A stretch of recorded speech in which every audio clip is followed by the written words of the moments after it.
Coming up on this episode of The Brain Drain Show.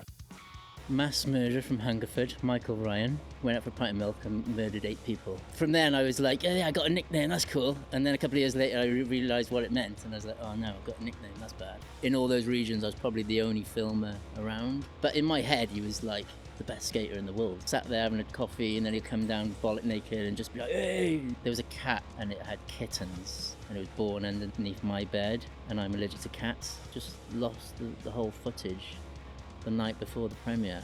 So we still had the premiere. The story video just came out, so we played that instead. Yeah, but I had a fit. I was drinking Red Bull and vodka when I was trying to edit the video all night. From that video, it just went straight to the East video. He only had like a few tricks. Even though it was his company, I booked the premiere. It was January, really cold, and he films about 2/3 of his part in that. It was the best thing I've ever done. That bit when I was just sort of started running, I told Mackey I didn't want to film another video, and I kind of regretted that. I'm not sure if I wanted to start my own company. I'd probably rather have just continued with East. Chris Jones phoned me. He's going to go on Isle. He might have been a bit nervous telling me, but I was like, that's amazing, because I'm thinking of stopping doing it anyway. The more you run, the more you get out of it. I always kind of think of stuff like a video part, but it's me running instead. Thank you very much.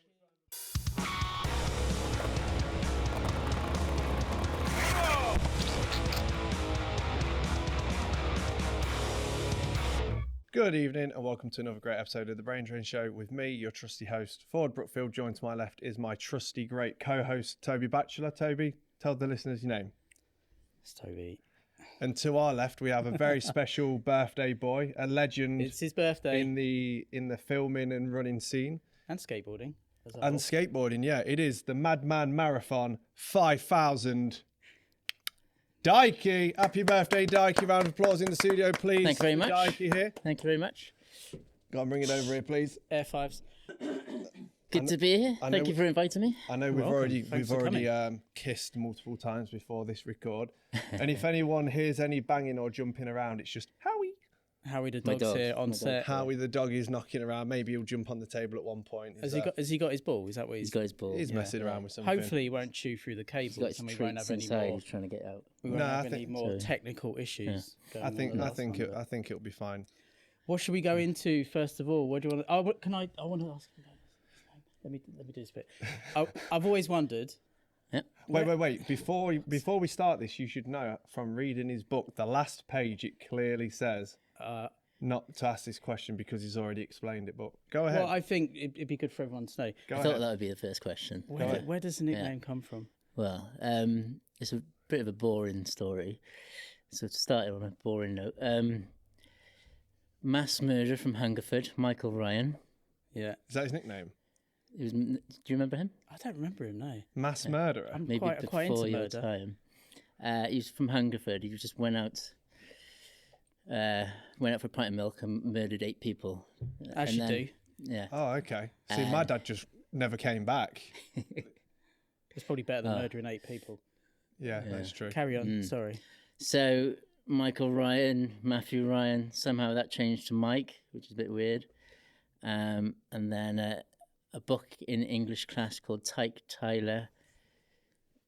Somehow that there was a character in there who couldn't say Mike, so he said everything with D, and that character reminded everyone of me. So then Mike changed to Dyke, and then Dyke changed to Dykie, and then a couple. From then I was like, yeah, I got a nickname, that's cool. And then a couple of years later I realised what it meant, and I was like, oh no, I've got a nickname, that's bad. So Dykie's a bit better than but Dyke. So yeah. Have you got a nickname? Just think. I know I'm probably going to have to bleep that out. You're going to have to bleep that out because it's... Yeah, going to have to bleep that out now as well. Yeah. So it all originates back to a mass murderer. Yeah. I wonder why he did it. Do you reckon he bought his milk with his last couple of tuppence and it was out of date or something and he just I think enraged? If you go out without any previous callings of murder and you go out and you murder 8 people... There's probably something not right in your brain that has just suddenly gone like that. So I don't know. I've never wanted to murder anyone apart from you. That is true. On a daily basis, but I've got that under control. So I don't know how much you know about this guy that murdered 8 people, but was it over the course of like Do you know much about it? Was it over the course of like a couple of months? I've never researched it really. I We don't should really know probably more than that. We're going to really. look into that. Did you do it in one day from the shop back to his house? One day, I think. Yeah, That's I've pretty never gnarly, isn't it? researched it. Maybe I should. Where was he from? Up north? It's Hungerford, so maybe there's nothing else to do in Hungerford. I don't Where know. the is Sorry, where is Hungerford? I Ed, don't can even- you I research don't- where Hungerford I've heard is? of it, but I don't even. It's really... definitely On somewhere the M4, northern. when you go into London, you can see it. See it there on the sign. So it's But not northern then? No, I think that's right. No, it's way down I south. did hear someone who went there on like a tour afterwards just to see the spots and stuff. I think that was Ray from Freestyle. I think he went there. Went on a tour de murder. What, went to see the spots where people were murdered? Yeah. I mean, the morbid curiosity. was about That's to quite say. that's quite a common thing that people do. That like probably cut this out, but you know, like the Lockerbie disaster. When you go up to Scotland, you can go into Lockerbie, and there's a little monument What's the Lockerbie disaster? when the bomb went off above Lockerbie, and it was supposed to go off in the ocean, but the plane was delayed. And everyone died, and there's a field right by it, and you can see like in all the videos where it was. But it's like really bizarre. It's like a little cul-de-sac, and you drive down, and at the end there's like a concrete monument, and then it's in the field. Also, Wow, very interesting start to the show. the remains of that plane are still in storage in Lincolnshire in a farm. Really? You can see it on Google Maps. Andy, what's his name, the tennis player? My mind's gone blank. Fuck knows. He was in the class when it happened. You know, the pro. tennis No, player. no, he was. What's his That's name? I've different. forgotten You're now. thinking of the guy who was when they had the guy came in with a knife, Oh, and he was in that school. oh yeah, yeah. Andy Murray, yeah. Andy But Murray, that's yeah. different. He now, was yeah, in the yeah. school year where the guy came in, and that's why now schools have the ridiculous fences to keep out axe-wielding homicidal maniacs. So they probably made it harder to skate schools, didn't they? People Well, like that. exactly that. Do you remember how good it used to be when you could on Sundays you could just walk in, Yeah, gates would be open, you any could just go schools, in you and could just skate. Yeah. and skate. That all changed after the tragic knifings. Anyway, that was a good start. A bit morbid, wasn't it? Plane disasters, multiple serial killer murderers, yeah, on a and happy note. slashers. Yeah. Let's go back to the beginning like we always do. Tell us where you're from, Dykie, and where you grew up and stuff. Okay, so I'm from Dinas Powys, which is about 10 minutes from Cardiff. Yeah. So I started skateboarding in 88, I think. Same as me. What was your first memories of seeing skateboarding, and what was it that made you think, I want to do that? I think it's like Police Academy 4, I Yeah. think. I'm just rewatching that about hundreds and hundreds of times. It's good. That's a good Is scene. that the one with the, you said with the Powell It's Pro? so good. It's so Um, good. Maybe Back to the Future before that. Because that came out in 86, I think, Back to the Future, or 85. Yeah. Because we spoke about this before, didn't we? And Spoke about it a lot, yeah. Back to the Future, I just wanted to flick up my board and catch Yeah. it. But I don't think I really had the... Police Academy 4 85. was what I really kind of got the bug and rewinded that section about hundreds of times. yeah, so did I. It So really was that good. technically the first skateboarding you'd seen? The first skate video I got was Public Domain. Same. Nice. No, I saw Animal Chin maybe about a year before that, but I wasn't fully into it. And I got Public Domain, and I was like, oh, is that it? Because I thought all skate videos had like a story to it, sort of thing. Right. What was your favourite part in Public Domain? Definitely the Ray Barbie bit. Yeah, it's so good, isn't it? He's been a big influence on, probably still to this day. He's That is such a good part, that. Chet Thomas, yeah. Ray Barbie. Who else is in that? There's 4 of them, isn't Chet it? Thomas, Eric Sanderson, That's it. and Steve Size. That's it. Ray Barbie. Yeah. Growing up, what was growing up in your hometown? Was there like many skateboarders doing it with you, or was you like the first? And how did that blossom into like your first crew? And So it was probably like 4 or 5 of us in school that skated from my school and Dinas Powys. yeah, So there wasn't really spots there. You think there's spots at the time when you're little kid spots, I guess, aren't they? Just everything's spots. a spot at that age, though, isn't Yeah, it? yeah. You go back there now, there's just no spots there at all. But it was quite good at the time, just for learning. And then you'd venture into Cardiff probably 6 months down the road when I was turned 13, something like that. And how far away was Cardiff from your hometown? 10-minute train ride. Easy, isn't it? Not too bad. Yeah. And it was much better spots in Cardiff. There was a spot in the banks right outside the station, which was probably one of the in my head, it'd still be the best spot I'd skated to this day. Yeah. Maybe it won't if I just went back there, but it seems like that now. So it was amazing. Just Is it these banks still- going around. Is it still there? The banks? No, long gone. No, they went sort of, I don't know, 93 or something. So it was only there for sort of 5 years. Because I can't remember where I went with Daint when I stayed at his, but the closest little kind of like town kind of shops and stuff, shopping centre near his, there's red brick banks with a hip. Yeah, that would be Cymru. And and that spot looks fucking incredible. And we went like, That's good. We went there at night and it was damp and they'd had a market on. So there's like fake grass on it now, I think, but the spot itself was amazing. And it feels like a classic when you think of I think I've been there England at that time with like shops in a square, like a square complex. It's in that and it looks so classic and it's amazing. Yeah, that's a good spot. I think it's still there. Yeah, Davis, it is. Matt Davis did one of the best backside flips out of that bank into the bottom. So that was amazing. Cymru's probably like 40 minutes away from Cardiff. But Dainton used to skate Cardiff and that. Yeah. So for a while, give it a year or so, I'd see Pritch around. Yeah. And I didn't really.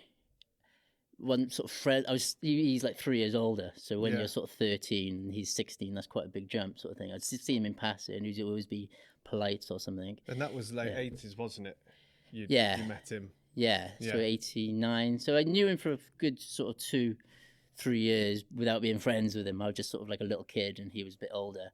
But everyone would be like, oh, Pritch did this, Pritch would do that. And I'd be like, Pritch spoke to me to this today. And I was like, oh, stoked. It's like what Mackey said, isn't it? Where it's like word of mouth, what they've done. And it's like, it almost makes you quite, not intimidated by them, but you know that they're a great skateboarder. And then when they turn up and they're like a personality as well, like Pritch is. Yeah. I could imagine at that time it was a little bit like, and even though you're only 3 years younger, it feels like a whole lifetime younger, you know what I mean? Definitely. Yeah. So he's only 3 years old. He wasn't even sponsored that time. Maybe not many people in the UK were sponsored then. Yeah. But he was like my hero. He was just like, I felt a bit, and maybe his mates as well. If I was skating in that circle, I'd probably not skate as good as what I would in Dennis Paris because I was in awe of them, and then I'd feel a bit sort of shy and. I mean, I was never really that good anyway, but that was kind of, even though I loved being in their presence and just watching them skate, I probably couldn't skate as well as I could skate in Dennis Paris because that was my turf sort of thing. Yeah. Was that like, when did Pritch like get the long blonde hair? That was sort of mid-90s, wasn't it? Like Panic days. Yeah, the first images that I think of Pritch from seeing him in videos was like, the hair and like his joggers like tied up to his knees. Yeah, that's like what I imagine. So what was he looking like when you met him? I remember he had like a hot tuna hoodie. So you say you were 3 years you were 3 years younger, so how old were you at that time when you met him? So I was probably about 13. 30. Oh, okay. I mean, wouldn't really skate with him. I would just maybe skate in passing sort of thing. Yeah. And he'd be with his mates and I'd be with my mates. But yeah, he'd be just destroying everything and just doing this on that, and you'd hear stories all the time of what he did and that. Yeah. I bet it felt like quite a rarity because even when I started to see another group of skaters, you know what I mean, it must have felt like an even bigger rarity at that time to cross the paths with a group of skaters and be like, there's more. Yeah. You know what I mean? Yeah, definitely. Especially coming from a town where you said like you had a crew of like 4 or 5. Yeah.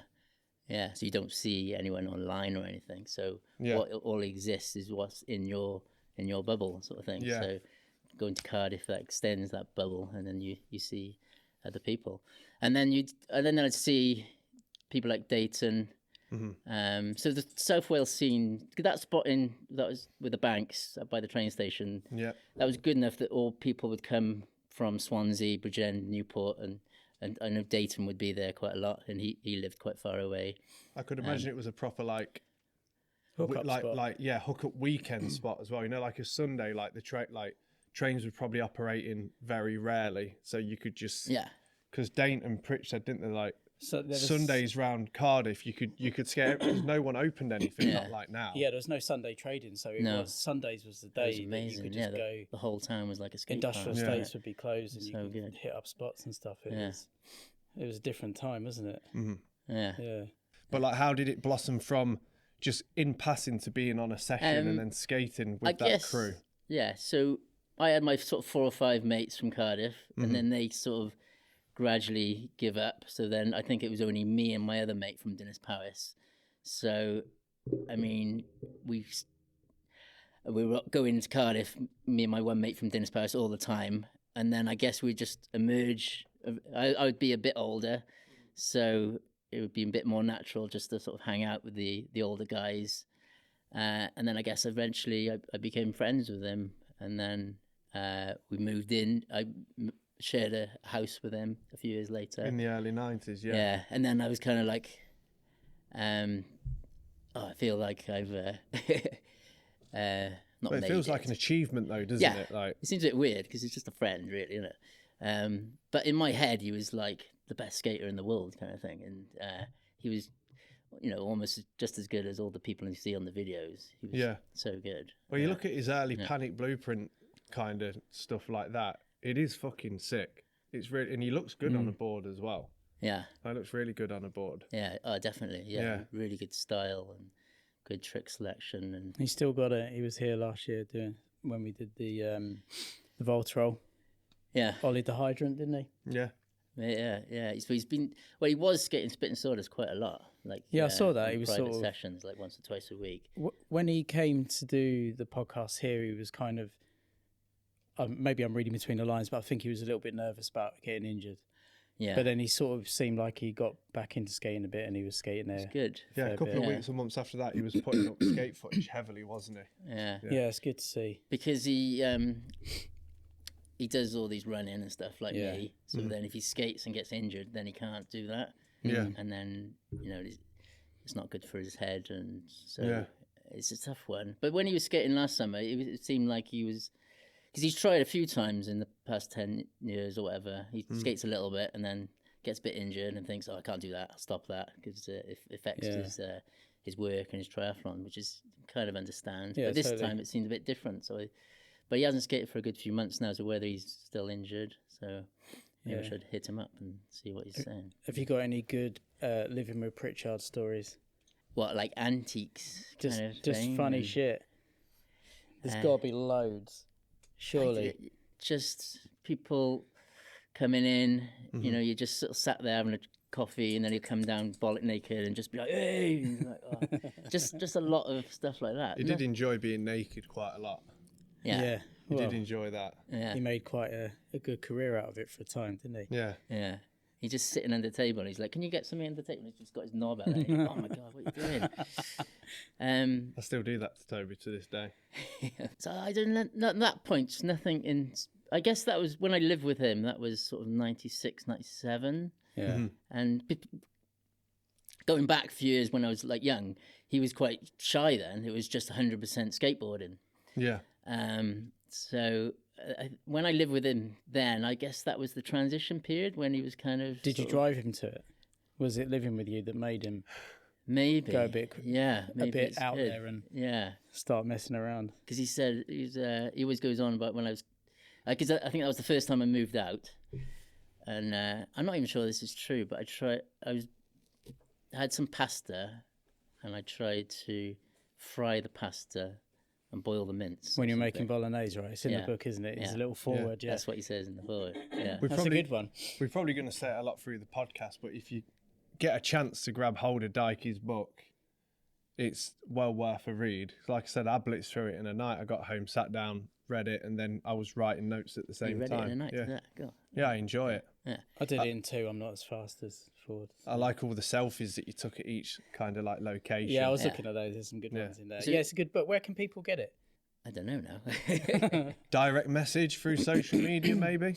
But they get it from CSC. Cardiff Skateboard Club. Yeah. I mean, if they just Google it, it'll come up with somewhere. It's not actually out at the minute. Yeah. What, it's been taken out of sale? Well, I had it on my... I had a cartel, but then I think that's gone. Hey, Right, Howie. He's chewing up the tape on them. He's eating cables. So I've got him here. I'm stroking his butt. I mean, I could talk about the book, but then I just We'll come around to the to book a bit later. But yeah, so where did the filming come into it, and how did you become Dykie, the super filmer 5000? I guess at that point when I was living with him. So I got a camera then. What was your first camera? 96, 8mm. Yeah, I think I was borrowing it off a friend actually. And then I bought a high 8. Yeah. Went up in the world of high 8. Yeah. That extra resolution. I had a high 8 camera as well. 8mm then to high 8. I don't know what the difference between 8mm and high 8. Fuck knows. I don't think there was much. No.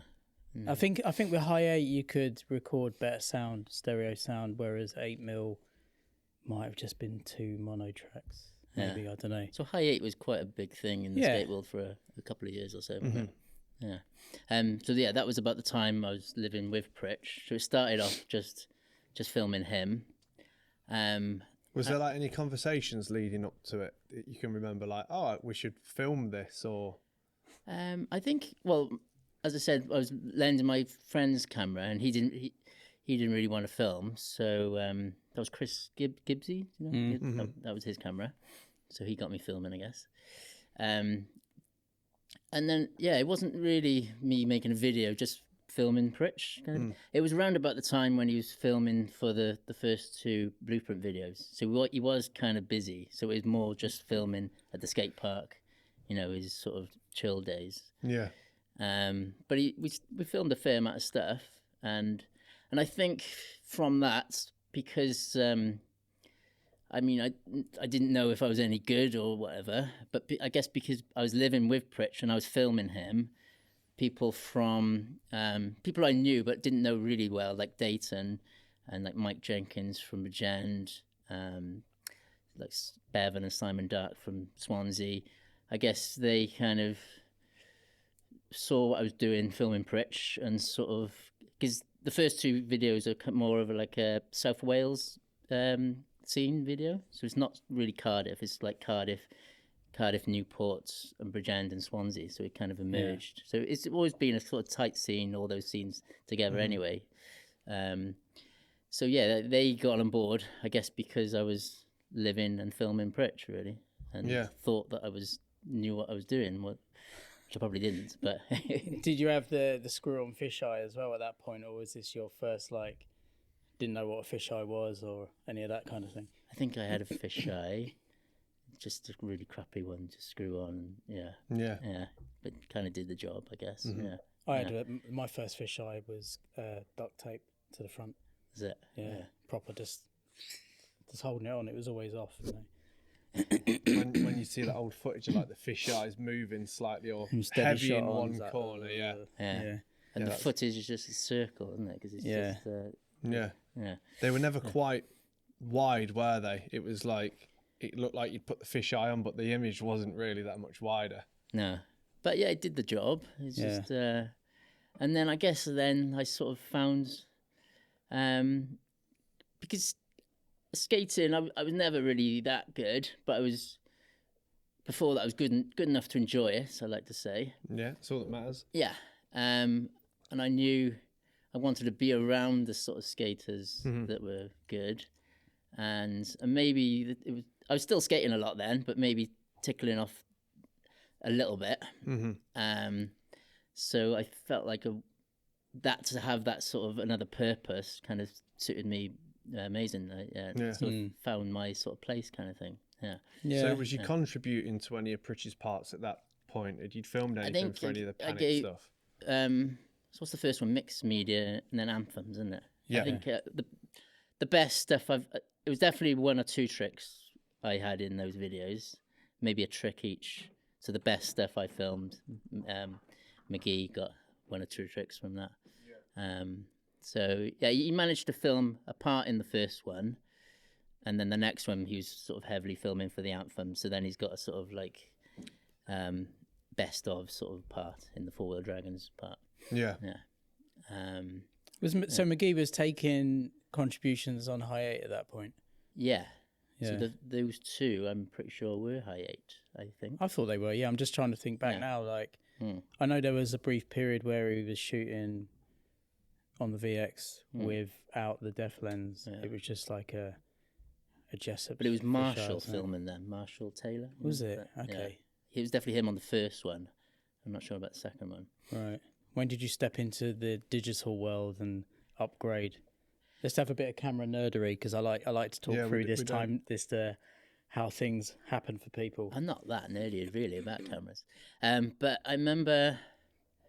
So I'd done the first 2 videos I did, Enter the Dragon, Forward Dragons. Yeah. When was Enter the Dragon? What year was that? Enter the Dragon started filming 96, and then came out in 97. And it's right there behind you. Yeah, Enter the Dragon. That's the first one on VHS. And then that one came out like 12 months later. Yeah. So you must have been out there all the time. I guess just so. Constantly. Yeah. So, and as I said, it wasn't just the Cardiff scene. So I was travelling to Swansea a bit, Bridgend a lot.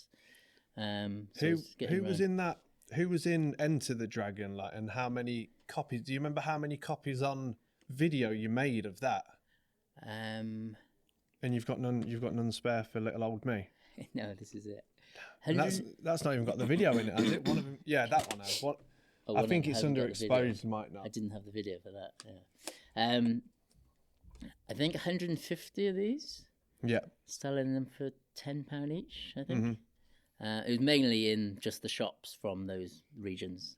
So probably See, back in those days, you could sell videos because the internet wasn't around, and VHS was still the format, and you could get through a substantial amount of and the premieres were amazing. It was just everyone, because it was more than Cardiff scene, everyone would come into Cardiff where the premieres were, and it was just chaos, and I felt like a proper celebrity or something like that. Who had parts in it, and who had the closing? Who's got the? Because I'm not gonna lie, I've not seen either of them, so I don't know if they're digital online or. I think there's bits online, but so Pritchard had the last part, and then there's Dainton. Chris Pullman had a shared part with Pin. Yeah. That's pretty good. Oh, Pin. Yeah, Pin's sick. Yeah. Yeah. How tall is he? He looks like he's really tall. Pin. He's pretty tall. It is the same Pin that I'm thinking of, right? Werrytown, is it? Penn Sands, Cornwall. Yeah, and he's always at the big concrete skate park, and I think it's Werrytown Skate Park. I'm sure he puts it on his Instagram. I don't know. He always skates alone about 6 o'clock in the morning, and then he films a trick on Instagram. Bold Ed. Sounds like what I do. Yeah. Yeah, he's amazing. Ben Badilli. So he was from Cornwall. Yeah. And he was studying in Cardiff. Yeah. And then that's the Pin connection as well then. Chris Gibbons, Gibbsy, who was lending the first camera from. Luke Duckett was really good, who no one would know. But after this party, he crashed on the M4 and broke his pelvis. Fell asleep on the wheel. So he could have been someone. So yeah. And then Mike Jenkins, who kind of sponsored for a few years. And Talk to us about the editing process of that, because I read that the editing process was quite an interesting one. Yeah, so those days you couldn't go far from doing it on your phone, and I didn't have a computer, so you had to hire an editing suite, and it was something like £80 a day, and then that was close to 30 years ago, so that's a lot of money, isn't it? So you turn up just with all your tapes, but they logged in anyway, so you knew what tricks were where, or did you have all the tapes? Yeah, the raw footage. They were tapes, logged on paper, so I could say 7 minutes. Someone told you to trick that right there. But yeah, you've got to capture it all in their time, and so that takes a good sort of couple of days. And when you're paying £80 a day, how long are you getting in the studio? Is it like an 8 hour? 8 hours. 8 hours. Yeah, so you're on their time kind of thing. So you're expecting them to do on the job. Yeah. But this one guy, he just sort of left me to it, and I didn't really know what I was doing. Maybe a little bit. And it was you and Ben Bodilly, wasn't it, that was editing the first video? Yeah. So he helped me make it as well. Well, we had to get a plan B because the first one didn't work out. The one paying £80 a day, which was good because it was free later on, but it didn't work out because he just scarpered off, and then the owner of the it's like a youth project thing. It's called Grassroots. I think it's still in Cardiff now. So just trying to get people to do like creative stuff and that. And the owner came back. Or whilst charging them a high fee. Yeah, and it was on my own with all these like computers and thousands of pounds. I could have just done a run with them. And then the owner was like, come here, we're going to go and find the guy helping you. The technician. Yeah. And then... I don't want it to be like discriminating. What happened, Dykie? Well, it was a gay bar. But then he was down the lane of the gay bar having a bit of fun with his mate. What kind of fun, Dykie? Well, having a board game or something. Yeah, was he playing chess or something? Was he receiving oral sex in an alleyway? Well, I only looked for about half a second, but I think so, yeah.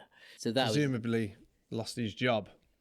Possibly, yeah. I didn't see him after that. Our relationship came to a close. Did you get a refund from the? I think I just said to the owner, "Yeah, I'm done," but I only had half the video edited, and I think the premiere was in 2 weeks' time. So I didn't know what I was going to do, and then I think Chris Fowler's friend had a computer at his house, and have a look at that video. Yeah. And it was very rare somebody had editing equipment on their computer. What was the editing system at the place where you caught the guy up to?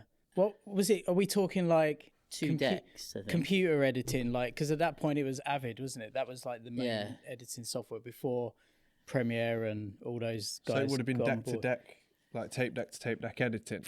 I can't remember. It was definitely linear. That would be good, wouldn't it? Like, yeah, I don't know, but like it's definitely a computer. I mean, it's before your time, but yeah, like Dykie's saying, around like nobody had the computers to do it.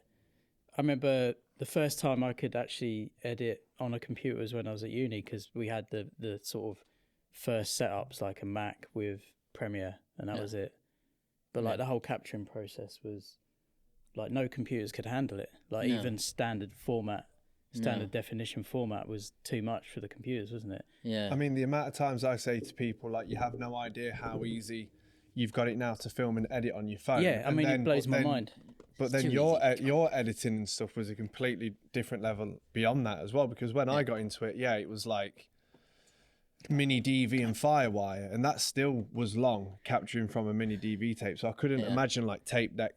Yeah, this is pre-Firewire. That's what I mean. This would be like composite output from the tapes, like analog, and I guess it must have converted to digital at some point to save it. I don't know, but I was just curious. Like, so sorry, and then you went to 2 weeks before the Prem. We just got lucky and found, with the help of Chris Fowler's friend in the valleys of Wales, he had a computer, and we were able to edit the rest of the video with Ben Badilli helping me. So we made it just in time for the premiere. Do you remember, like, when you did the master copy, what did that come out on? Was it on like another VHS tape you got out of it? That was what you sent to the duplicators, or? I think so. Yeah, because it was always around that time. It was like every time you do a copy, you lose quality, don't you? So you sort of go. It might not even be. Was it maybe beta? Was it maybe? Yeah, there was Betacam copies. I think they were higher quality, maybe. I don't know. I can't really remember, but it was a hard work. Yeah, it was. It's nothing like. I mean, it's so easy now, isn't it? So we're lucky to find that. Otherwise, there would have probably not been a first video. And where did you premiere it? When did you premiere it?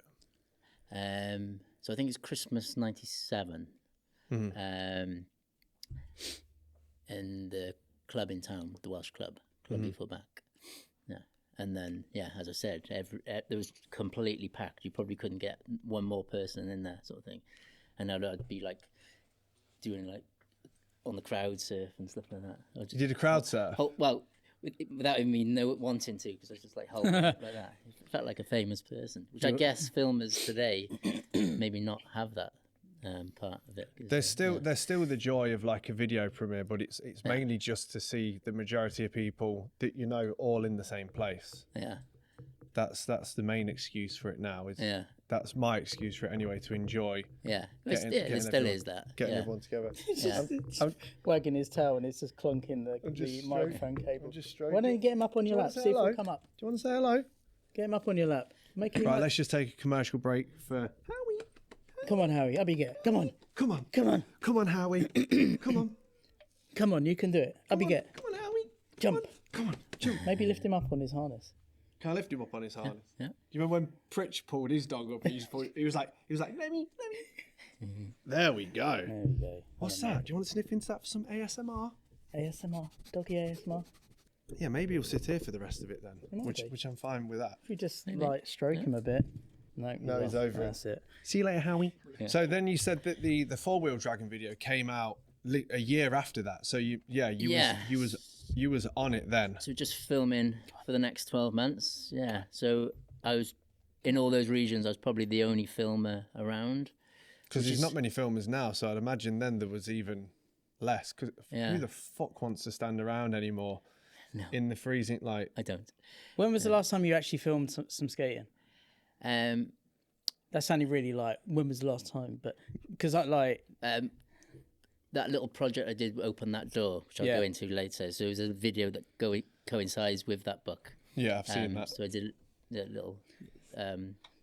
So that was close to 3 years ago. Do you miss lying in streets? I loved it. I did love doing that, and I think there's a time that it sort of draws to an end, the enjoyment. I certainly hit that. It's just quite winter. A few years ago. It's just winter time.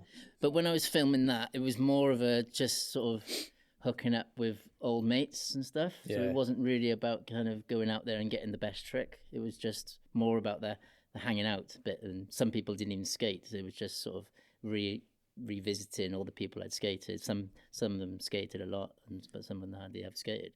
And then by the time that 4-wheel dragon video came out, with the people like Pritchard and Dainton people are in that as well. Yeah. Were people at that time getting like more sponsors and stuff like that? Because Pullman, I can't remember who Pullman skated for around the late. So Pullman's got part in the Enter the Dragon. I think he's only got a couple of tricks in there. Yeah, so I think he got sponsored about that time. Was it Foundation around that time? That's right. Getting hooked up? Yeah, he was on Foundation. Was Pin on Foundation, or Ben Bodilli was? Ben Bodilli was on Foundation as well. Yeah. Yeah, they were both on just from China, I think. Yeah. So Pritch was pro at that point. Were you still living with him at that stage?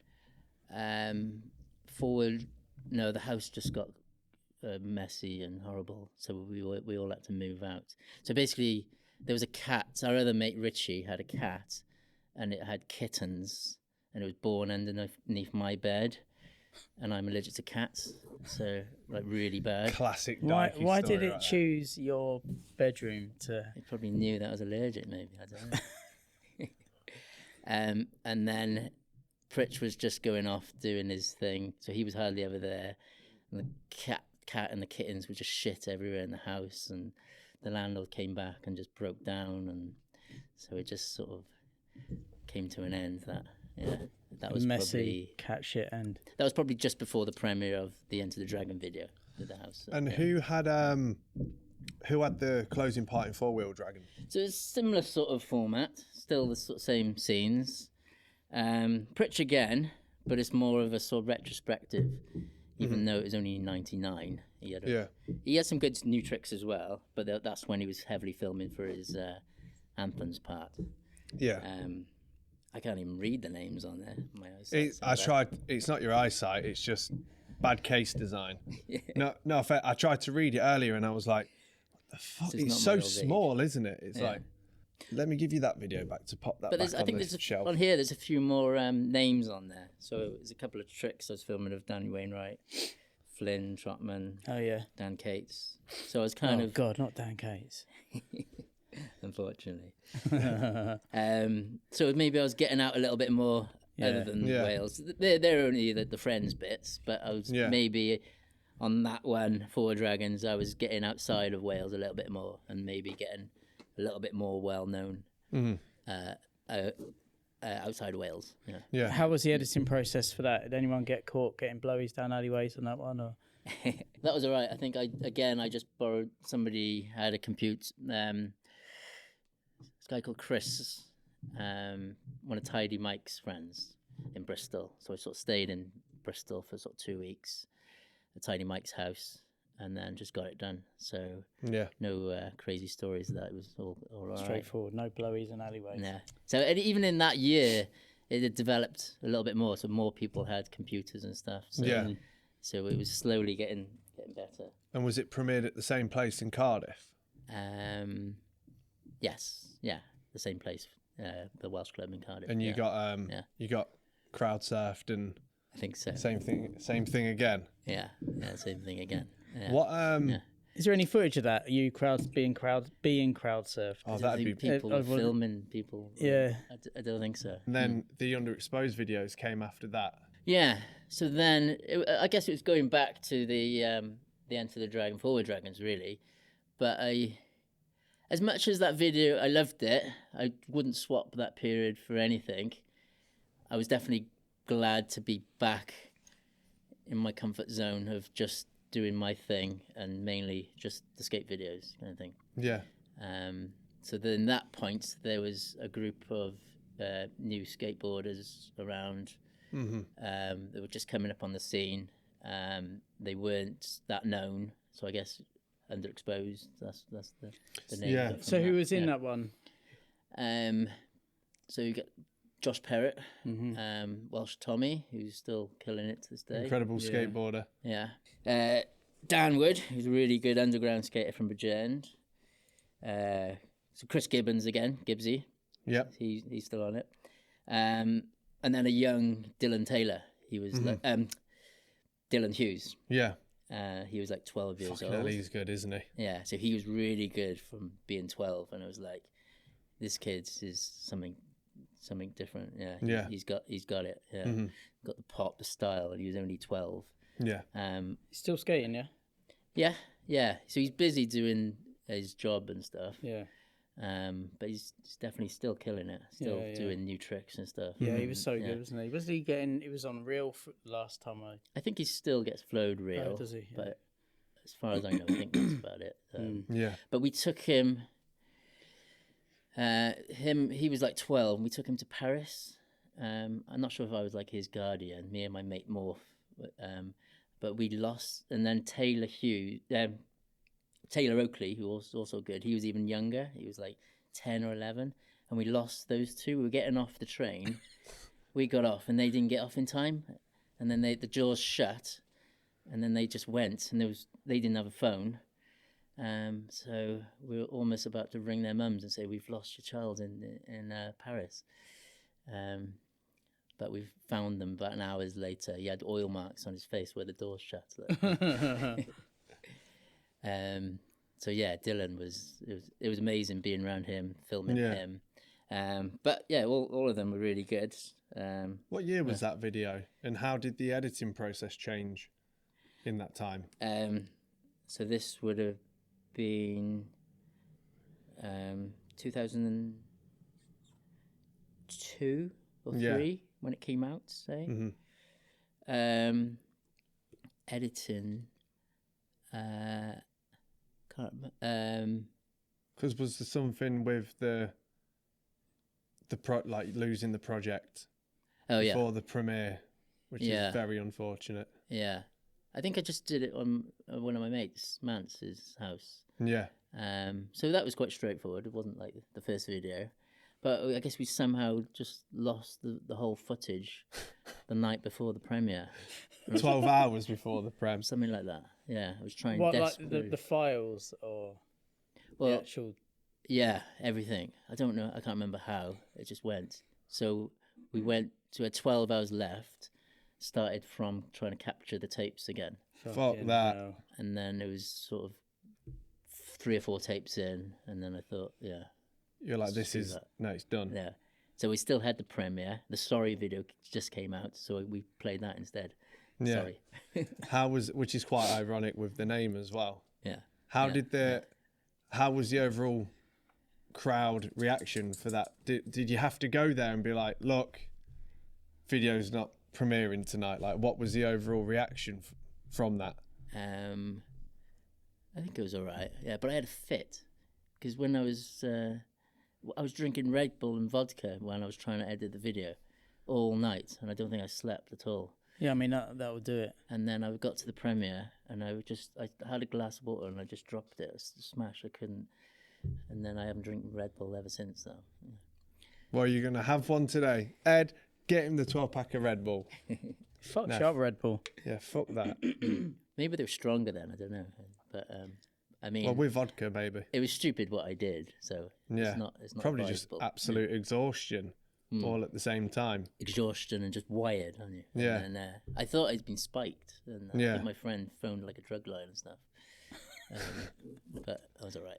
I think going back to what you were saying about like losing the project, I think back then the way Premiere did it was it created like an alias of the project, Right.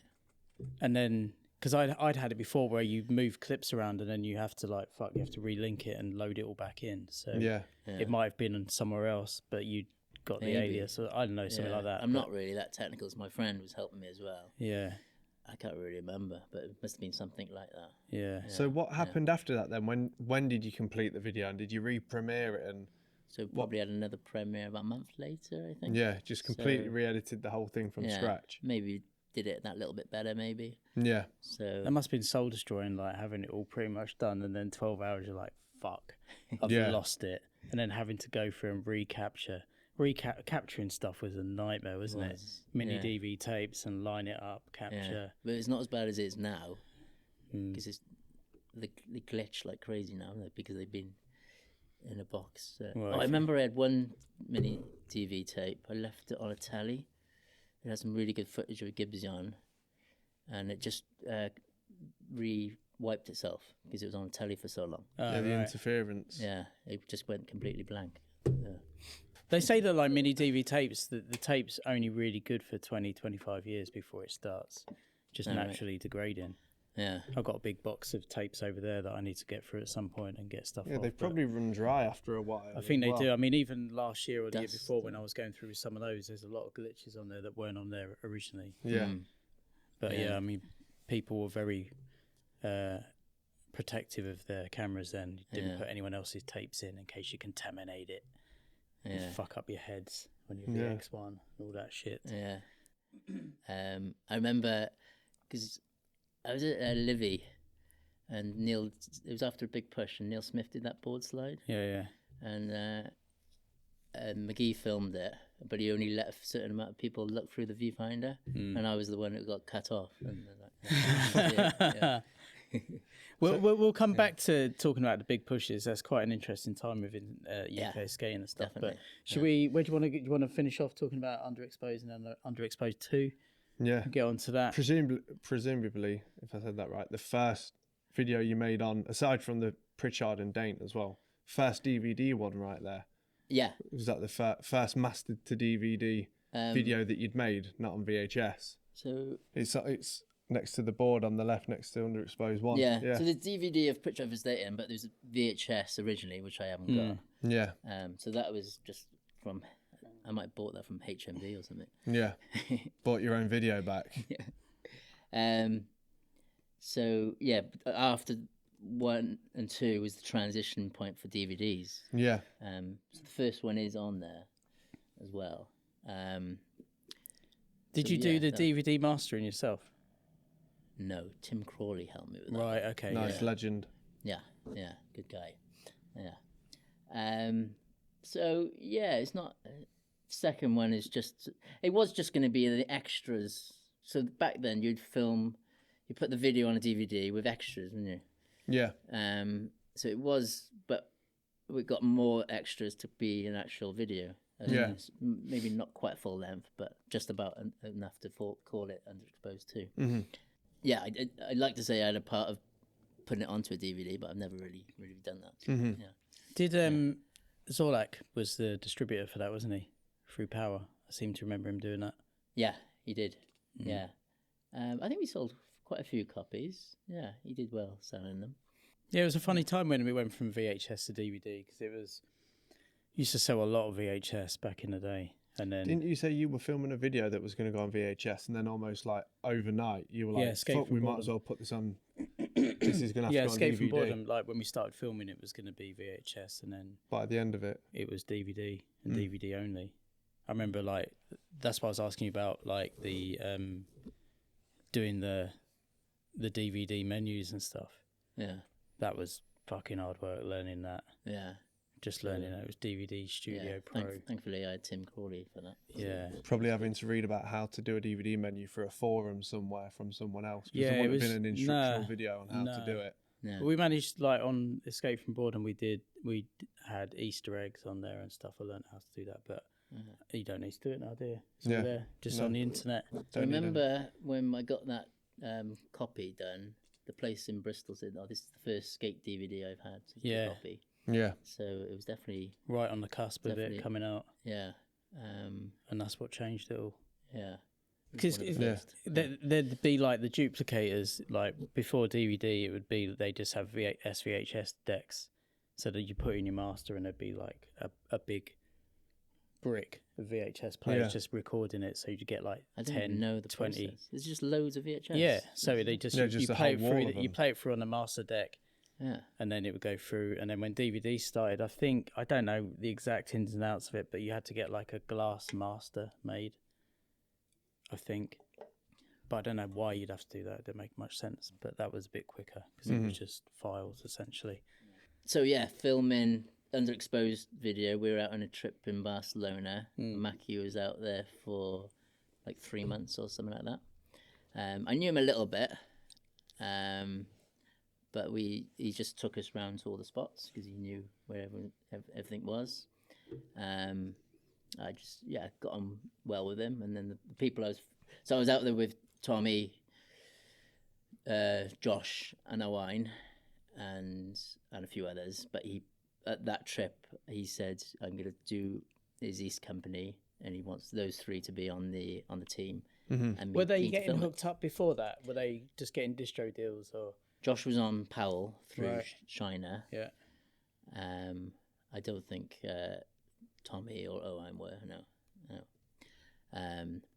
So I finished that, and then I got going filming the East video. No rest for the wicked. Straight in, straight back. Yeah. Were you still filming on the TRV 900 at this point? No, I think I got VX2. Yeah. I had a VX1 for a minute, but I didn't have the right lens to fit, so you could still see the bayonet thing. Yeah. So, so most of that and the East video was the VX2000, which is not as good, but it's better in the dark though. Yeah, so that was always the. It did have the that. VX2 was the best out of that whole range for its nighttime capabilities. The VX1 sucked in low light. Yeah. But the fisheye and the sound. Yeah. And how it looked. Yeah. And just that bayonet Mark 1 fisheye on the VX1 was just so good. It was the one really. People were like, "Oh fuck it, we'll just deal with the low light." Yeah. But the VX2 had, and then the 2100 had really good low light. I think more people had the VX1000, didn't they? In general, didn't they? Yeah. So when that came to an end, then you were speaking to Mackey. You moved to Liverpool specifically to film for East. And how did that go? Was you like working a job at the time? Was you getting paid for filming for East? Was you living with Mackey? Like, tell us all about that. So yeah, from that video, it just went straight to the East video. And I think I saved a few of their best tricks from that into the East video. Definitely a couple of Josh's tricks. So that came out and it was just straight into the East video. So I moved to Liverpool to go to uni. Right. What were you studying? It wasn't a degree, it was like HND, it was like 2-year thing. Yeah. Some sort of TV production sort of thing. And did you line that up with your move to Liverpool, or did it just so happen like, oh, moving to Liverpool? So it was part of the plan, I guess. Go to Liverpool, and then I can continue filming the East video, and it'll be a bit easier doing it from there. And then that's where Mackey is. But uni, I did until Christmas. I got a computer with the student grant. And then the rest is history. I was just filming. I don't know how I was surviving, really. How was I surviving? Might have signed on a bit, which is not good. What did you do with the course? Did you tell them you were like, I'm out, I'm not doing this, or do you just never I go just back? didn't turn up. I went to go buy the computer, get the money, get the computer. Yeah. What was the computer? Was it an early Mac or something? It was a Mac. Yeah. It wasn't that. It was still like thin. It wasn't like a massive thing. I can't remember which one it was. And I remember capturing the tapes that day after buying it, and I was like, oh, I don't want to go back to uni. Yeah, I'm done. And then one of the students texted me about 2 weeks later. He was like, "You all right? You're coming in?" Yeah. But that was it. Yeah. Never went back. And then I don't know how I was surviving really. It's just maybe I had a little bit saved up. Credit cards, I guess. Yeah. You just put in. So I wasn't getting money for the video. Mm-hmm. It wasn't really budget that, but I'd save all the receipts, and then I could put it back onto my credit card after that, and then I get a bit of money after that as well. Mm-hmm. Yeah.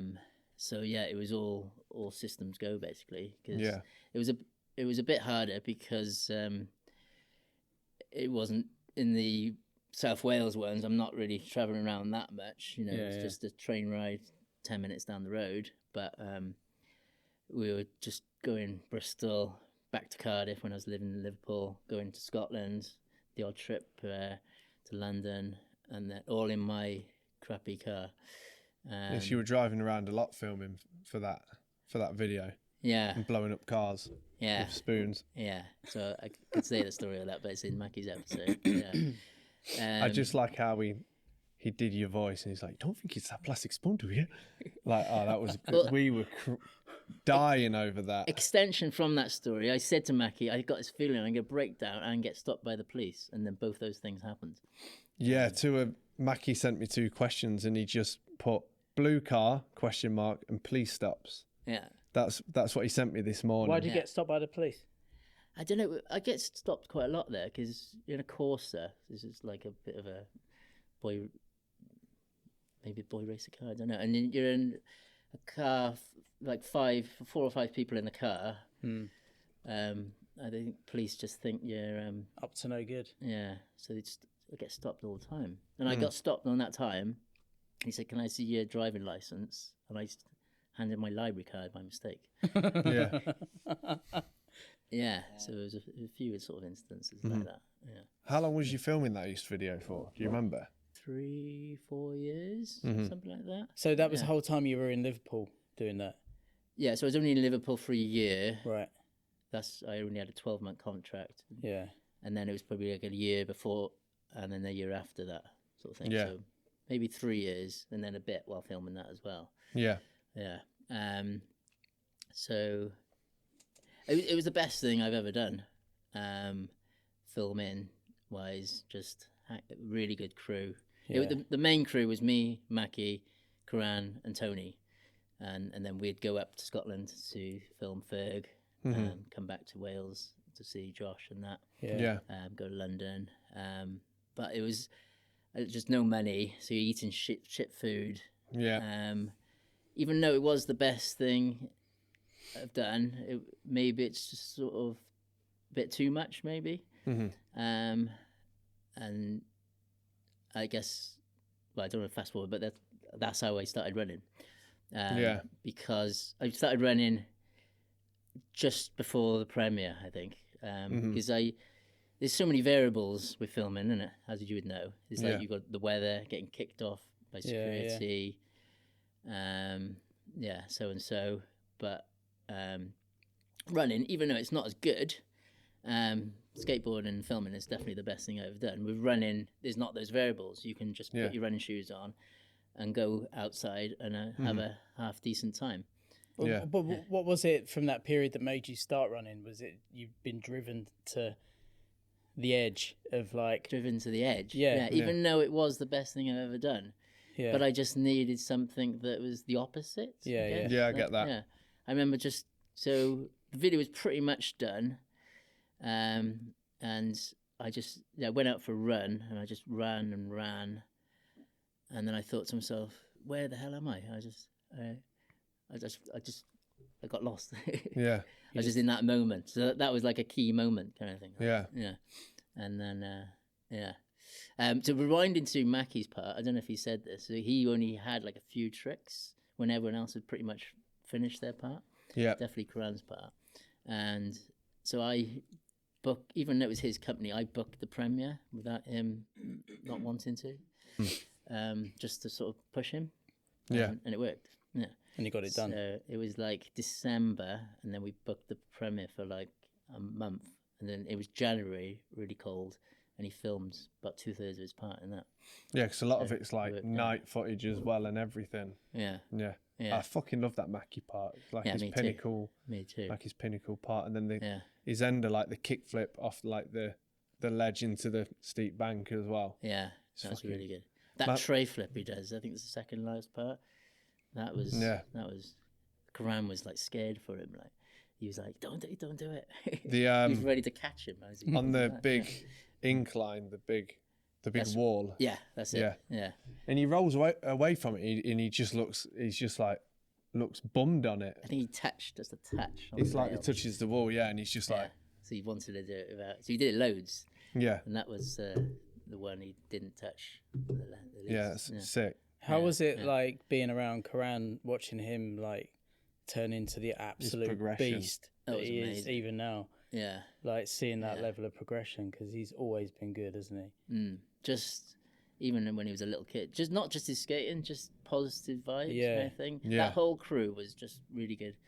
Positive vibes. Toby, Tony, and Mackey. But him in particular, it was just be a good time. It's just filming him would be no stress at all. Yeah. He would never get crazy.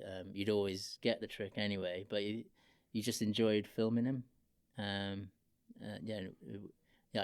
kind of knew that he was going to be sort of the next thing, one of the best in the UK. Sort of thing. Yeah. Did he come back to you about coming on here? No, I think he's out the country somewhere at the moment. Want to get him on here? I've always been a fan of him. I think he's fucking. Well, I spoke to him and he said maybe in the future. Yeah. He said not in the minute. So well, that's good enough for us. I'll try and.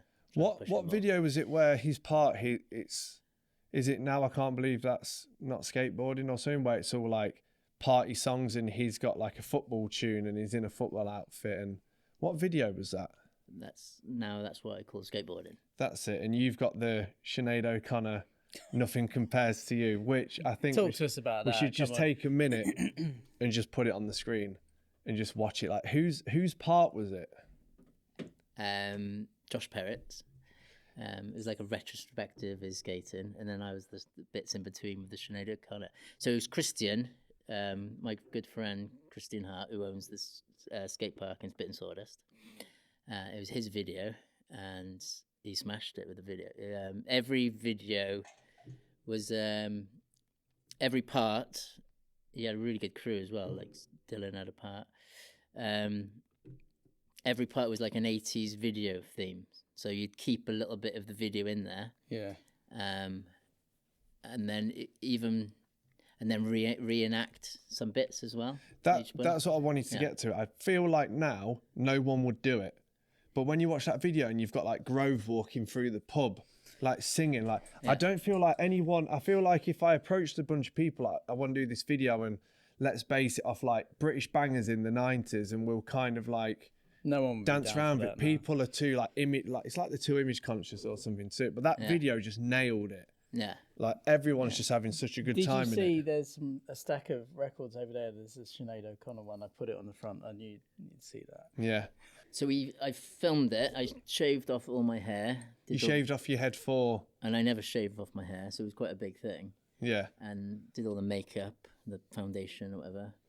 And then Christian lost it, so I had to do it again. So you had to shave your head and do the makeup and everything again. 3 months later, when it grown back, I had to shave it off again. It's just amazing. Like I hadn't watched it for years, and then when we were in Jersey with like Manon and those guys, and we popped it on, I was like, fuck, this is the video where everyone was like singing in their parts, and who's dancing in their part as well. Is it what's his name? Grove, was it? Or... No, Grove was in the pub and there was a full dance sequence. Was it Nicky Howells and was I fucking love Nicky Howells. How do you say his name? Is it Caradoc? Craddock. They had shared parts. Craddock. Is he in this as well? Yes. Because I'm sure he's the one that's dancing and there's like background dancers and stuff. And it's just fucking great. So the people who had joint parts wouldn't normally have joint parts. So Jake Collins, he street skates a lot now, but at the time he was just a ramp skater. And he shared a part with someone who like really tech, like Taylor. Yeah. So the ideas were like the opposite kind of thing. Yeah. But it worked. Yeah. Yeah, it's an incredible video. Yeah, it's really good. East did really well for a time, didn't it? It was like you could get it everywhere. I think so. Yeah. It was like Blueprint Def East. Yeah. It was one of the big ones. It was up there. Yeah, people knew about it. I guess, my side was just filming the video. And then I guess I was around it a lot. Mackey's partner, Paddy, I would hang out with him. It was quite a lot while I was living in Liverpool. Yeah. So it was good. Yeah. Yeah, good times. Yeah. And then obviously that came to an end, and then you started on Crayon. Yeah, so it was a little transition in there. I think that bit when I was just sort of started running, I told Mackey I didn't want to film another video, and I kind of regretted that afterwards.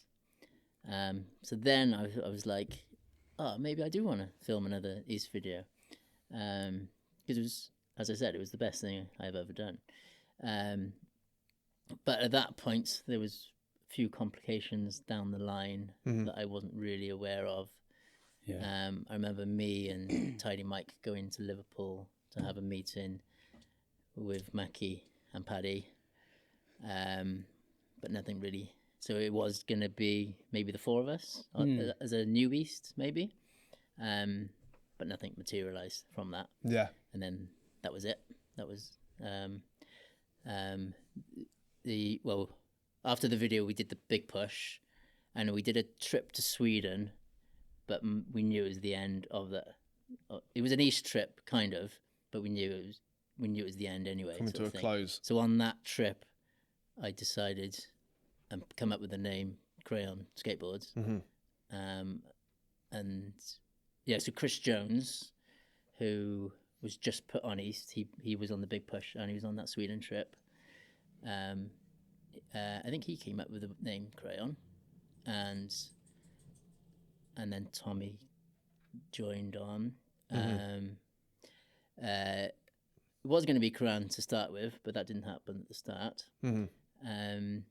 So yeah, I just even though I'm not sure if I wanted to start my own company, I'd probably rather have just continued with East how it went. But after that, I wanted to do something. I knew I just didn't want to just do another scene video. I knew it'd be hard, but even those people saying, "Oh, you can't do that; it's going to be so hard." But I was like, "Well, I'll try it for a bit. At least I've tried then, isn't it?" But if something's just in the back of your mind so much, you just got to do it, haven't you? You got to scratch that itch. Yeah. So I just thought I'll just give it a go, sort of thing. Who was doing your boards then for Crayon? Where are you getting them made? If you want to talk about that. Nick helped me a bit. Originally it was I5. Oh yeah. That was just the first few logo boards. So you worked for I5, did you? Yeah. For a short time, yeah. But that was just a few, just to start, get the ball rolling. And then Nick helped me on the back of Deluxe. What's it called? Where Deluxe is? Bareback.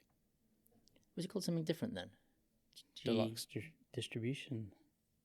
Generator wood. Yeah, but it's not the same company. No. That's the wood shop. So that's where Deluxe Generator go as well. Yeah, it's the wood shop. Yeah. So at the beginning, I was at the back of Nick's deaf orders, which he kindly helped out. So that was really nice of him. I remember at that time I had an even crappier car. It was called a Prodger Canary. Nobody's ever heard of it. And it was really good if you're tall. It was just like a car that you put like a wheelchair in or something like that. Yeah. I'd get the Mickey for taking out of me all the time. And I drove to Nick's house to pick up like 350 boards in that car. Yeah. And I was just driving down the M4 just like that. Just crammed in. Highly illegal. Yeah. Probably just to save like 40, 50 quid on delivery. Yeah. bit stupid, really. It weighs a lot, doesn't it? Like when you're shipping boards around like that. Yeah.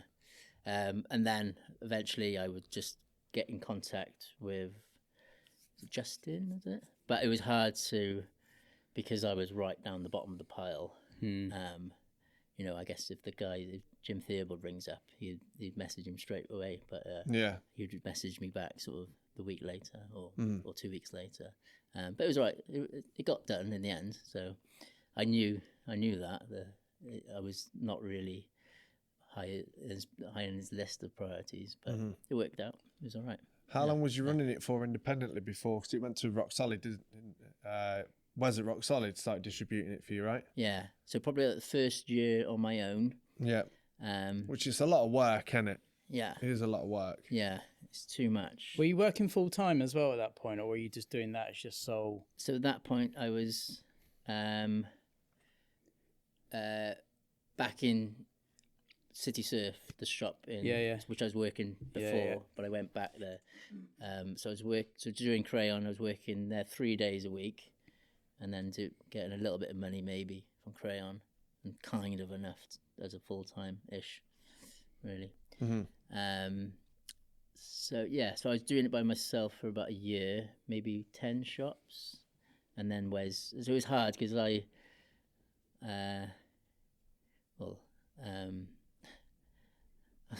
was going to diss skate shops then.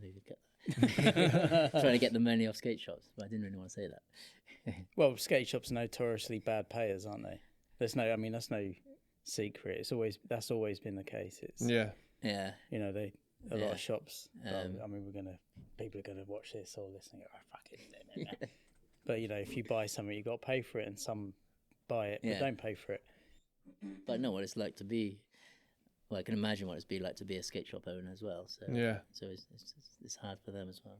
Yeah, like just scraping by, then keeping Crayon going, and So Wes was going to take it on from the beginning, but then he had a business partner, which I forgot, who didn't want to do Crayon, and then about a year later, so I was doing Crayon for about a year on my own, and then Wes was on his own at that point, and then he gave me a call and said, "Let's do it."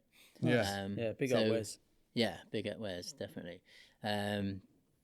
He got it round. At this time, he was, compared to what his distribution is now, it was just out of his house. Yeah. So Wes came in and did it for a while? Yeah, so he got it round to every shop, basically. Yeah. And then it left me just to the filming and focus on the designs, the team, and all that stuff. So it's a lot to do with all that bit as it is, really. Yeah, so people time don't consuming. All that stuff that goes on in the background, you just don't know about, do you? Yeah, so Wes would just, obviously he takes his cut, but he'd buy them from the beginning. So then I wouldn't even have to worry obviously I want them to get sold, but it's his problem then. So then I could I have the money straight up, so then I could think about the next board sort of thing. So the cycle was easier, sort of thing. Yeah.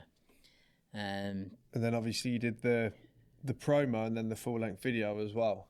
So the promo was like straight away with the Dragon Eye video, which is kind of like a retrospective and new footage of all the other stuff, and with the Crayon promo at the end, and then that came free with the first batch of boards. Yeah. And then we did loads of edits here and there. Probably did more filming than East. But the 5 years one's not. It's kind of a full length, but not as in depth as the East video. Yeah. But we had a lot of edits here and there as well. And did you solely film both of those, or did you have people contributing? Or so Nick Richards, who would definitely have to say thanks and big absolute bastard. Yes, that's right. Yeah. So he helped me loads. So he's always been good to me. So he's a fucking nice person. He is. Like I met him on that Jersey trip filming some stuff for Vans, and he had like a secondary high 8 camera, so I kind of filmed like the B-roll stuff and like people just messing around, and I just got on really well with him on that trip. Yeah. And I've got on really well with him since. He's a very helpful. Yeah. He's a very helpful guy, and he's got a lot of time and really good, really helpful. So he the running video that I just done, he helped me. Well, he made that, Mm-hmm. and he didn't. It was because for charity. He didn't want any money. I'm going off sidetrack a minute, but It's all right. so we had the showing of that video, which I'll talk more about later. And it was only like a couple of weeks ago at the skate park in Spit and Sawdust, and I did a little, just a little talk just before it came on, and I said, "Oh, thank you, Nick. He did a really good job." And then I said, "But he's still a bastard." And then nobody laughed in the audience. Yeah. So most people must not know who he was. So they were like, why does he call him a bastard? That's a bit harsh. He just made a video for him. Like, yeah. It's quite literally his Instagram handle, absolute bastard. Yeah. Oh, is it? Yeah. So he goes with it. And he's goes with it's it. not even like he's not an absolute. I mean, he probably has been, but I've never seen him be an absolute bastard. He's always been. Gave me all the time in the world, so I can't prop him enough, really. There was one occasion where he was a bastard. Go into it, please.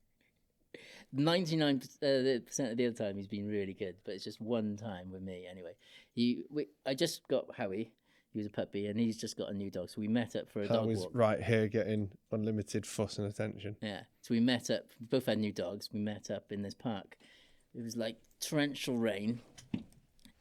Dogs were going mad because they just met and they wanted to have a run. And Nick was just like, I'm just going to go into the cafe and grab some food. So we were waiting and waiting. His wife was there. She was kicking off. And then we went inside after about 10, 20 minutes. And he was just sat down having a sit-down meal on his own. So that was one occasion when he was a bit of a bastard. Yeah. Every other occasion he's been amazing. So Yeah. thank you, Nick. So how long was Crayon around for? How long did you have it, and what was the final team? And missing flights with Korahn. It was about 5.5 years. Mm-hmm. So the video came out 5 years from the start, and then it was about half a year after that. Yeah, so I think Korahn just came on. So Korahn came on 2 years into it, maybe. I think he was on Blind in between East and Crayon. He basically had his passport and a bottle of Coke in the same pocket, and then the Coke spilt on his passport. Mm-hmm. So he couldn't fly. He had to get a new passport. And he's really on it now because he's the team manager for Nike SB.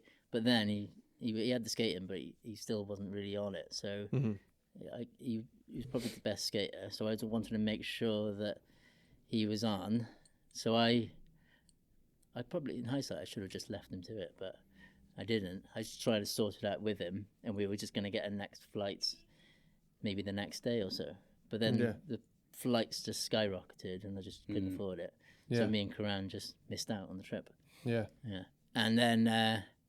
Because there was an advert for that, wasn't it, called like Korahn misses flights for Crayon? Yeah, Nike SB used it. Yeah. Yeah.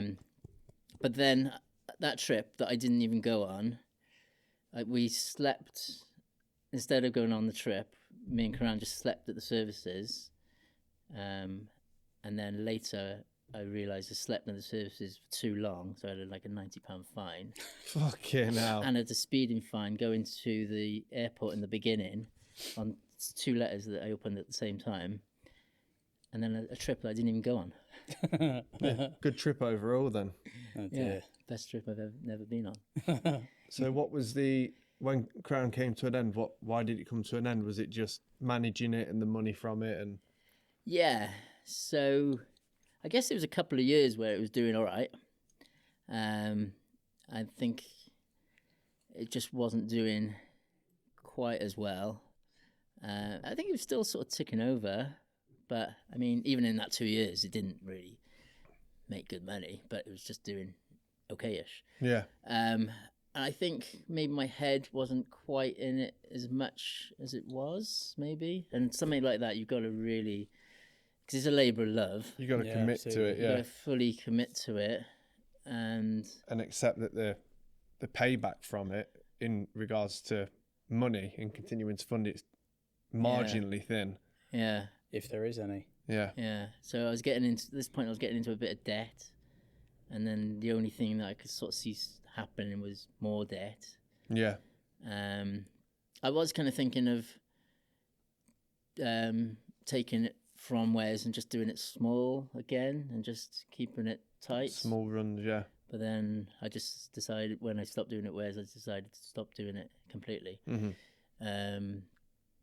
So I guess it was 5.5 years, and I think for, I don't know, good, maybe that last year I was thinking about it. It was always sort of on my, either thinking of doing it by myself again or to stop it completely. Yeah. And then I eventually did do it, and I was like, oh, it's not that, it's like a weight off my shoulders in a sense. And yeah. I was like, I mean, I knew it was going to be hard, and 5.5 years is not too bad. Bit of a run. It's probably about the same as what East was. I think East was 4. Mackey said East was about 4. Yeah. So kind of similar. I remember Chris Jones, it was before that video came out actually. Chris phoned me just before that, and he said he's going to go on aisle. Yeah. And then, because I think he might have been a bit nervous telling me, but I was like, that's amazing, because I'm I'm thinking of stopping doing it anyway. Yeah. So it was, and then I think aisle not even a thing at the minute. So he agreed to stay on, and he had like a joint part in that, so he agreed to stay on until it finished. Yeah. And there was just a couple of things that I wanted to tie in to do before it ended. Get a board for Tommy, even though it was going to stop afterwards, but at least it was some sort of like little trophy which I felt he deserved. Yeah. So just a couple of little things that I wanted to do, and then that was it. Yeah. And then I decided, I copied like Heath Pritchard, when he stopped being a pro skater. He wanted to cycle across. He went to cycle across America. I was going to ask about you trying to cycle across America. So that's what I did. Yeah. So that was the kind of ending of Crayon. It's like something else to think about. So keep your mind occupied, stay busy. Yeah. So you mentioned about getting into running earlier on, but so along the whole time of doing Crayon, you were running more, I'm assuming. Yes. And getting into correct. that side of things, and then obviously towards the end of Crayon, you were Crayon, like, I'm going to cycle across America. Yeah. So Crayon, because of the help of Nick, it wasn't as I'm probably doing more stuff, computer and that in the house sort of thing. Yeah. But as in out there traveling and filming, not as much as East, which is why I was doing the running. But that went good hand in hand, and if it wasn't for the help of Nick, I might not have been able to do the running. And So let's talk about running a bit more, because I'm interested in this. Like, so you mentioned it was like a bit of a relief, a kind of change of scene for you. But like how do you benefit from the running? Obviously, that you hear a lot of people talking about it's good for the old brain box. Yeah. How does it help you? You get runner's high. Yeah, as in there's no variables to think about. You can just leave the door, put you on your running shoes, and just get out there. So it's easier. So that's one thing. It's weird because, as I said, skateboarding is definitely the best thing I've ever done, but it's hard to explain. I guess it's a different sort of high, maybe. Yeah. Every guest we've had on that does something else, like Dave Allen with like mountain biking or something like that, they've all said the same thing, haven't they? Like, you get a high from it, but it's not the same that you get from filming or skating. No. But like what Dyke is saying, like with skating, especially as you get older, trying to arrange a session with people that might happen or not happen because of the weather or security guards and being kicked out. With running, it's you go when you want to go, whatever the weather. Yeah, you don't have to rely on that shit. You can just get your shoes and go. Yeah, and it's also it sounds a bit weird, but even though I love skating, and I was, as I said, I was skating all the way like through here and there for the East, and a little bit through Crayon, but it's sort of gradually less and less. And it's weird, but my head, I wanted to skate, and to this day I want to skate, but my head doesn't want to. So that's why I run, because I don't I can't get out what I can from skating. Maybe if I try skating like every day, that might kind of go. But do you mean like in a confidence kind of level that you don't have that sort of youthful side of and desire? I mean, I have desire. I want to, but my head doesn't want to. Does that make sense? No, I totally get what you mean, because I know I feel that way too. It's the moons for me to skate. There's got to be a lot of factors that fall into place. The moons have to align, etc. It's hard, isn't it? Yeah, it must be harder. I'm lucky because we've got that. Yeah, it's part of getting old, but I'm lucky we've got this outside here, so I can just come in and get it out in the system. But it must be hard if you don't have something like that nearby. Yeah, you know, when we get like some kids in here or some kids moaning about like this and that with skating, like, because over the last 2-3 years I've felt it where like I want to skate but I just can't physically bring myself to do it with like injuries and surgeries and stuff. And when kids are whinging about it, I'm like, you don't realize it's, say like you're 16 or 16, 17 now, you've probably got 15 years of like a peak skating before it starts to actually get difficult. So stop fucking whinging about it now and just enjoy doing it, because from like the age of I'd say from the age like 14 to 28 or 29 I was pretty on it. And then from like 23 to now, I'm just filming mainly. And there's times when like, I really want to go skate and I know what I can do, but because I've not done it for so long, it's so fucking hard. And then I leave annoyed at it because I'm like, I've lost it all. But it's like still there. It's just the commitment to doing it is so fucking difficult. I think skating is something in you general. Need to maintain it. I guess you get the odd person, but generally it's something you have to do kind of a lot of the time, isn't it? And if I could click my fingers and just skate and get the enjoyment from that, I'd probably give up running and just do skating. But I love running, so let's talk about your achievements within running. Tell us all about it. Tell us the build up with running. You've done some pretty insane runs, haven't you? So I started at the end of East, and then I did like a 10k and a marathon. That was about it. I thought I was quite good at it, but I didn't really know what I was doing. And then my friend's daughter... Do you think, sorry to cut in, do you think you started off with it like, I'm just going to run, and then the realisation hits that like running at a continuous pace and speed and distance is fucking hard, and it literally starts grinding at your mind and your body? Yeah. Like, how was that? Like, well, I because discovered the faster you go, the more buzz you get. Yeah. Even though it is harder. The more you run, the easier it is. A bit like skating. So my friend's daughter had cerebral palsy, so they're trying to raise money for that. So my idea was to run John Goes to Land's End. Yeah. I had no idea how I was going to do it, but I just told everyone I was going to do it. And then, so maybe that's the best way sometimes, if you put it out there. You kind of have to eat your words and do it. Yeah. Because I was like, oh my God, I got to do this now. I've told all these people I got to do it. And then I was working at the skate shop at the time, and Pritch came in, and he was like, I'll do that with you, not even like think. And I was like, okay, cool. So he was the same. He'd done a couple of marathons, so he was just wanted to get fit and stuff. But he didn't even. He's like that character. He's like, I'll do it with you. But if he didn't do it, I wouldn't have been able to do it, because he got like a couple of sponsors to help get a caravan and stuff like that. Was that what was the run? Because I read in the book that you were going on like a big run, and like I don't know if it was like mid-run that you were thinking of quitting it, but then Pritchard actually called you conveniently at the time, and you mentioned it to him, and he was just like, no, you don't quit. You just keep going. What run was that? And and the words of wisdom from Pritch to be like, I'm gonna fucking keep going. Pinnacle moments. So that was a run I did 3 years ago. So that was around Wales, just me and my backpack. So I'd have my tent and just sleep wherever. So I'd averaging about 30 miles every day. So it's similar to the John O'Groats Land's End, but it was more up and down hills, so the coastal path.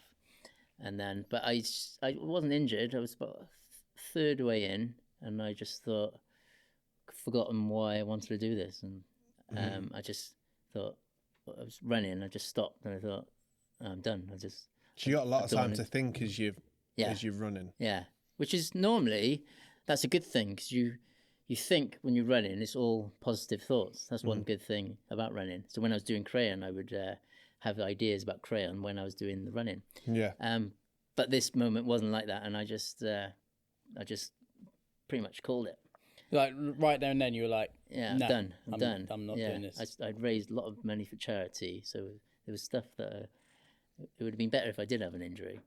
And then, do you remember what it was? If you don't mind going into it, like if there was anything behind the thought of quitting the run at that moment, was it like you were thinking like, this is too much, too far, I'm not well equipped? Maybe it was like a lack of nutrition, maybe that kind of, or something like that. So maybe, or just found it just too hard, maybe, or something. So my mate from work was coming out to see me. I said, "Oh, I'm done." And then he doesn't even know for Pritch, but he Instagrammed him. And then Pritch rang me. Ratted on you. Yeah, kind of, yeah. Told off. And Pritch was staying nearby at that time. And he was just like, what's all this? I hear you about you quitting. Almost like bullying. I was like, I'm not. And he was like, get to me. He was like 20 miles away from me at that point. So he was like, get to me, I'll sort you out, and then we should be all right. And then he'd only just finished his row across the Atlantic. Fucking hell, just that sentence, row across the Atlantic. Is that the one he filmed when he was like in the boat as well, and he's like, his hair's mental, he's got a beard, and he's just like sunburnt from the sea, and it's insane. Yeah, so that's the first time I'd seen him from that. And so I managed to do that 20 miles really hard, kind of walking a lot of it. But I got to his, and then he was just like, right, I'll take care of you now. We'll, he was staying in a place with jacuzzi and stuff, so we were just sort of chilling out. He was telling me about his row and stuff. And then it just triggered something that it all kind of worked out. And then that next morning, I had a good run. I guess he inspired me, I guess. Yeah. Maybe he gave me a few pointers or whatever. And then I completed the run, and I did the second half of it.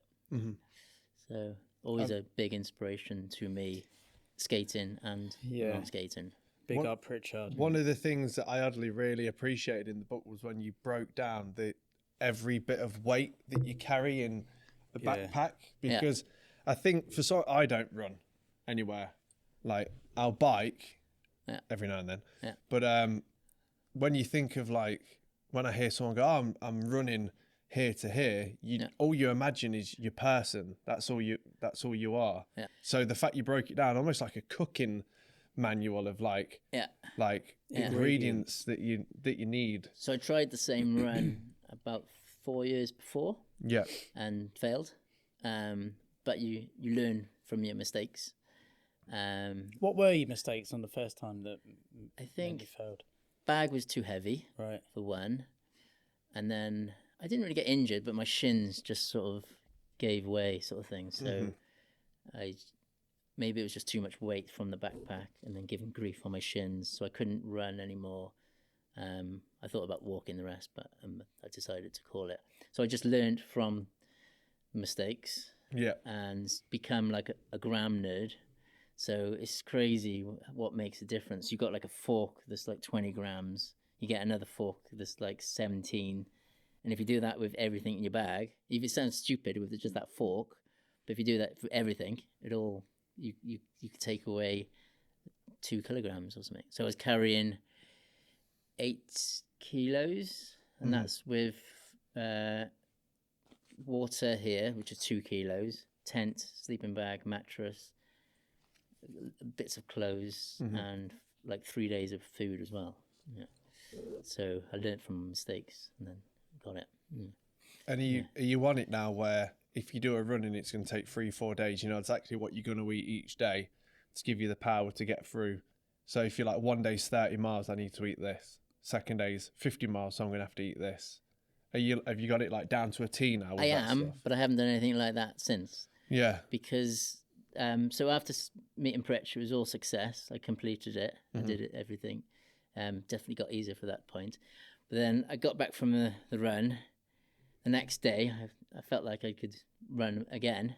Yeah. But I didn't. Then that next day, it just hit me like a ton of bricks. Yeah, I bet. Because I think after that, my body knew that I had to run 30 days sort of thing. So then after a couple of days of rest, my body was like, okay, we're not doing this anymore. So, it shut down. And I didn't run or do much for about a year and a half. I was barely working. Luckily, my boss was really good, and he could just let me just work like 1 day a week, and then that was just light duties. So, yeah, I was back and forth to the doctors. I wasn't like stuck in bed kind of thing, but my job's quite physical anyway, so it was quite hard to do, and hardly any running. And then that went on for like 18 months, I think. So I was diagnosed with Lyme's disease, which was kind of good because it was kind of like an answer to it. And what is Lyme's disease for the layman? I mean, I don't know. Well, you get bit by a tick. Yeah. Right. So I was assuming I just got bit by a tick from these camp spots that I was at, and I just didn't realise it might maybe on the back of my leg, and then I just kept running, and I didn't even realise it was there. So there's a lot of time I didn't shower for a couple of days, so I might not even seen it, sort of thing. Yeah. What does it affect, Lyme's disease? Like what? I think there's different sort of part, you can get worse, and it's just with me it was just drained. I just had nothing in me, just shattered. But it was at some points it was almost like an invisible thing, which I did, was because luckily he was all right, but sometimes he was like, oh, you'd be all right, aren't you? And because it wasn't really showing, so sometimes I would rather if I was stuck in bed, because at least it would be visible then. Yeah. Which is kind of stupid, but that's the point it got to. So I was hardly running. And I know I did the London Marathon when I thought I had Lyme's disease, because I had already entered, and I just turned up and I thought, oh, I'll just do like 2 miles of it. But then because you get so much adrenaline, I just carried on to the end, and that was like the hardest run of it. That was the hardest thing I've ever done. But I completed it. Yeah. And then a few weeks after that, I saw a specialist, and I said I just run the marathon. He was like, "There's no way you'd run a marathon with Lyme's disease." So he misdiagnosed me then. Yeah. And then shortly after that, it just sort of went. So, but that was the best part of like 18 months. So I'm a bit wary of doing something like that again. So I'll stick to more the day of events running. Yeah. And what do you do as far as running now? Like, how often do you go running? How long? At the minute, it's like 5 times a week. Yeah. That sounds like 5 times too many for me. Have you ever run 5K? I don't think I've ever run anywhere in my life. For a bus? No, I'd rather miss it. Don't want to give some girl on the bus the ick by running for the bus and going, oh. For some reason, I still find running for a bus hard, because you might be in your skate shoes or something. It's like you put your running gear. It's almost like Superman with his cape or something. Yeah. Yeah. It's true. And when you do so you're running 5 times a week, say, how far are you running each time? Sunday I did 16 miles. Fucking hell. Yesterday I did 7 miles. Just fucking have a Sunday dinner, mate. Like, chill out. Put match of the day on or something. So now I've got a running coach. So he's coaching me now. He's a friend of mine. So I'm doing the Newport Marathon. Right. And so I'm just, I like having that kind of routine. I kind of know what to do anyway. I kind of coached a few people here and there myself. But he just emails me, and then I don't have to think about it. I just do what he says.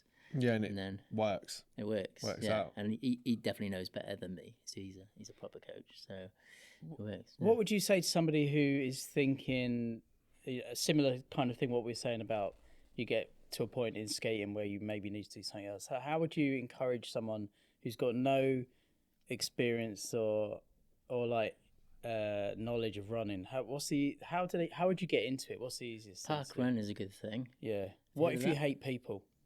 You hate people? Yeah. You're talking on behalf of yourself. No, because because I run a bit. Not so much in the last sort of 6 months. Have you done like a a 10K or half marathon? I've done a half marathon. That's got your head torch. Got my head torch when it's super Have you ever done dark. parkrun? No, because I hate people. This is what I'm getting around saying. This is what I'm trying to sort of get out of this. Like, because I got into it because of exactly what you were saying about. Okay. Yeah. I couldn't be bothered to arrange. Well, not be bothered, but the stress of arranging a session and the weather being shit. Similar reasons. Yeah. So I just started doing it. Like before COVID, I've probably been doing it 10 years. Yeah. During COVID, I was doing 10K every other day. Oh, amazing. Getting on with that, and then did the half marathon. But I do a couple of 5Ks a week now. But sorry, going back to it, like, how would you suggest somebody gets into it? Because it is really good for the old brain box, which is one of the main reasons I did it. Yeah, just because it does sort you out. Yeah, especially having that routine with a coach. So I find it hard. Sometimes I slip out of it when I haven't got him by my side. I'm always in a good place when I'm running, and especially with him. The first run and stuff is always the hardest. Yeah. It's probably the same as skating. The first time you enter the skate park is the hardest as well, isn't it? But the more you do it, the better you feel. I guess people say, "Oh, why do you run?" I hate that, and I know exactly what they mean. Yeah. The more you run, the more you get out of it. So if that time when I hadn't run for 18 months, it was hard to get back into it because I didn't really want to. The desire goes. You have the desire once you've done well in a race or you've just had a good training run and stuff. So it kind of escalates from there. So now I've had a good couple of weeks and I'm kind of eager to run tomorrow now. Yeah. There's a couple of times through. Well, I mainly do it whenever the weather's good because I bike to work, so I don't live too far. Yeah. There's a park at the back here called Darley Abbey, and when I first started biking back here again to work instead of being on a motorbike, I'd go to Darley Abbey and I'd do a lap round it and then go home. And then last summer it was I'd do multiple laps and just try and go quicker each time. And you're right with the sense of the quicker you go, you're it gets easier the quicker you go and the more you push it. If you're just at a steady pace, you'll be you've done 2 laps and you're fucked. But for some reason, that fast motion of it, I think your body's more prone to moving fast like that. Yeah. Well, I run 5 times a week, and then 2 of them are easy runs. Mm-hmm. So mentally, I think, it's just an easy run, so it's all right. But it's kind of more boring, so it's harder in a sense. Yeah. So, I think the way when I started doing it was just, if you can run 1 kilometre, that's better than running no kilometres. Definitely. And then you sort of build it up from there. And 5K is pretty quick. I always like to have a goal, so I'm working on something. So initially it was just I think it's always been like that. Initially it was just doing that first 10K and then the first marathon and stuff. And I don't think I could do a marathon. I think my knees would they're already pretty much chalk. They're basically goo. Yeah. So but I think it's a really good thing to get into. It is. So cycling's kind of similar. I wanted to sort of say a story which I didn't miss after Crayon. Can I go back? Yeah, of course. Yeah. So I ended Crayon. I did the bike ride across America. It was cool because I saw Chris Jones. He was out in New York on an Isle trip. So he sort of saw me off in Brooklyn, and then 20 miles down the road, my bike was so heavy, I couldn't even. I got off the day before. I got off the tube station. I couldn't even lift it up the stairs. So I had to get back on the train and get off another stop where they had no stairs. And I went into a bike shop and I was like, I'm gonna cycle across America, and he was like, the guy was like, oh, you better pump up your tires first. So that didn't give me much confidence. And then it was so heavy, and then I was cycling along, and I got to Newark, which is not far, because a lot of people fly into Newark when they go on holiday to New York, don't they? And I thought, it's not that bad. It's not that heavy. And then I looked down, my pannier had come off my bike, so all my clothes and my laptop I'd lost. Fucking hell. You didn't get them back? No. Have you ever been to Newark? No. He has. You've been to New York, haven't you? Newark. Oh, Newark. Newark's a bit... New Jersey. Yeah, I've been to... sketchy. Yeah, there's no way you're getting anything back in New Jersey. No, it was horrible. I went to New Jersey and we just called Fred Gayle over Instagram, and he was like, yeah, man, come round. And it's so industrial, isn't it? Yeah. Like, I've just found a laptop. Yeah, he's like, I just seen this guy drop it on this heavy bike with flat tires.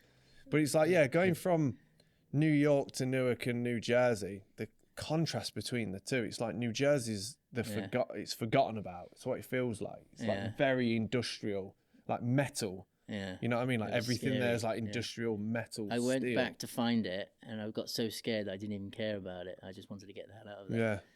Yeah, you turn down some streets and it's just like, whoa. Yeah. And then I was trying to go to the police station just so I get like a reference for insurance. And I'm sure people were directing me to it was like being in like Boys in the Hood movie when they're sitting on their porch drinking the 40s. I'd be there with a big map and they're trying to find it. They'd be like, "What's up, fool?" Yeah. And then I just thought, so you never got it back? No. What did you do for clothes on that trip then? Just had to buy a bunch more? Well, I kind of saw it as a blessing in disguise because I'm not really that much of a cyclist anyway, and I was shitting myself on the roads. I was just getting off. It was a big junction or something, and just they're insane. Yeah, I thought if I didn't, so I thought that was a good thing because otherwise I probably wouldn't be sitting here now and probably get hit by a truck or something. Yeah, yeah. So the driving there's hectic, isn't it? Yeah. So I went back to New York, and then got a Greyhound to San Diego. Which took like 3 or 4 days, and I had a friend in San Diego, and then I just cycled along the coast from San Diego to San Francisco, which was supposed to be going to San Francisco to the deluxe office because they were helping me out there, but I got there, but it wasn't quite the same because I'd only come from San Diego. Yeah, but then I felt a lot safer because you're just cycling along the coast and stuff. Yeah, instead of through the harsh metal industrial streets of New Jersey and onwards. Yeah. But kind of relating it to running, as in, like, I thought I could do it because I do the running challenges, but I couldn't really. It just didn't really pan out. But you got to try these things, haven't you? Yeah. It's just, it's bad experience is a good experience. Yeah. Any experience can be a good experience. Yeah. Yeah. And what about talk us through the book and like it's more of like a memoir, isn't it? It's like a mental memoir of Because where did you run from and to, and how many miles was it? So I started at Barry Islands. Yeah, which is just by my flat. Yep. And then I ran 900, just over 900 miles back to Barry Island in 35 days later. So that was the best running experience I've had. So meeting up with friends and stuff. Yes, you met up with a lot of old mates in it as well, didn't you? And isn't it? There was only one night where you had to pay for accommodation. The rest of it was like sleeping, nature sleeps. Slept on a graveyard a couple of nights. That was quite nice. That's what he does every night. Yeah, I'm there all sleeping upside down, like in a graveyard. I was actually in one of the graveyards when you were sleeping. I was like, oh, he's died. Let him sleep. I thought I saw you there. Yeah, just didn't want to interrupt. But talk us through some like highs and lows of that, because some of it sounded like the all over foot blisters and stuff like that. Yeah, I'd be like, yep, I'm out. Like, when it gets wet as well, that's a nightmare. Yeah, that's when the blisters come. Yeah. How many pairs of running shoes do you get through on that? Yeah, or just in general, like. I'm always interested because mine seem to last quite a while, but obviously not doing as many as you. But I mean, they look like they're all right, but they get fucked inside, don't they? Yeah, you could get injured, and so I mean, they say sort of 600 miles, but you kind of do a bit more than that. What brand running shoes are you rocking? Well, I get help from Korahn and Mackey, so I feel like a sponsored runner in a way. Yeah, nice. It's quite good. Yeah. So big up those guys. So what New Balance shoes do you run in? Because I've got the Fresh Foam. Can't remember which number it is. Fresh Foam. I did have 880, but I realised might be a bit boring now. But we don't have to put this in. It's just me and you having a chat. No, it can go in because someone listening somewhere, it will help them. Mine are like the Gore-Tex ones, Fresh Foam Gore-Tex. I think. Okay. I don't know what number it is, but they're pretty good. I just find with New Balance. Have you ever been tested for running? Nah, that means I'd have to communicate with people. Not my thing. That means I'd have to go somewhere where there's people who know about running. And right. So as well as the cushion, you can have support. Yeah. So you can have this thing called overpronating. So when you hit the board, your foot can sort of rotate a bit like that. Yeah, and then when it does that, everything kind of pays for it. So you ideally you want to run completely like that, and not sideways like that. So you have support that's in the shoe that can balance it out. Yeah, which so I probably why I really, roll my ankles walking. could be. Yeah, Yeah. probably got that.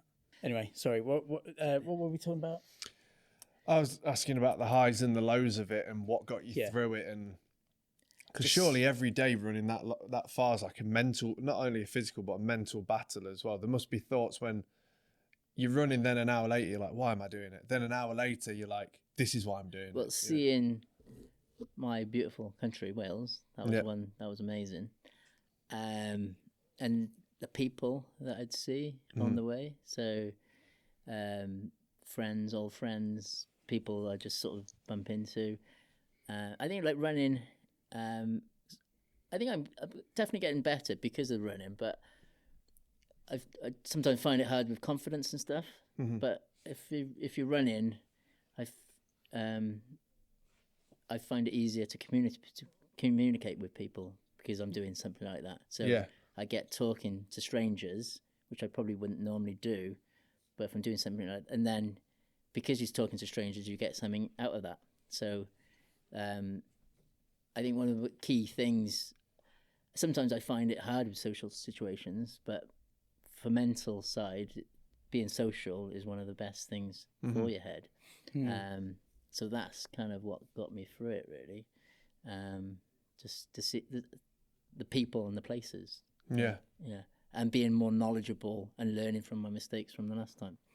So that's about it. Do you want to talk about running up and down Gavin and Stacey Hill? I think that's the last run you did, right? Christmas Day, running up and down Gavin and Stacey Hill. Yeah. So is that near? That's near where you live? Yeah. So I live in Barry, just outside Barry Island. Have you heard of Barry Island? Yeah. I've seen Gavin and Stacey. Do you like the show? Do you watch it? I've never watched it. Right. But my missus is really into it. And when I told her that I'd never watched it, she was like, I watched the Christmas special. So it's massive in Barry. It's everywhere. Even the Premier Inn changed its name to the Gavin and Stacey Inn. What's a Cure Inn? Yeah. So it's huge. So, like, in the ideal world, I'd rather do something like running around Wales because that's amazing. You get to see sights and stuff. But I like a challenge. I like the show, and I like raising money for charity.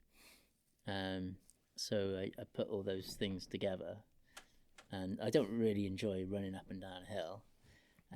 How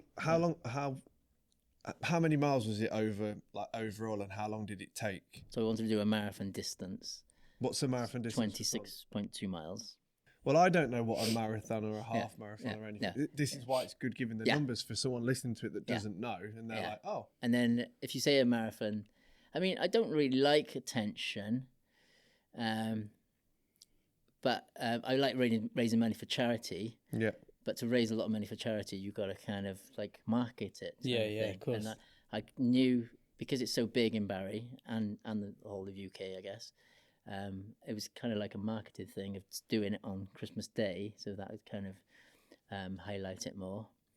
And then, we put it out there on social media about a week before that I was doing it, and then everyone kind of got behind it. And all the hype with the Christmas special coming out that day as well. So if it wasn't for that, I don't think I would have raised half the money I did. So how much did you raise?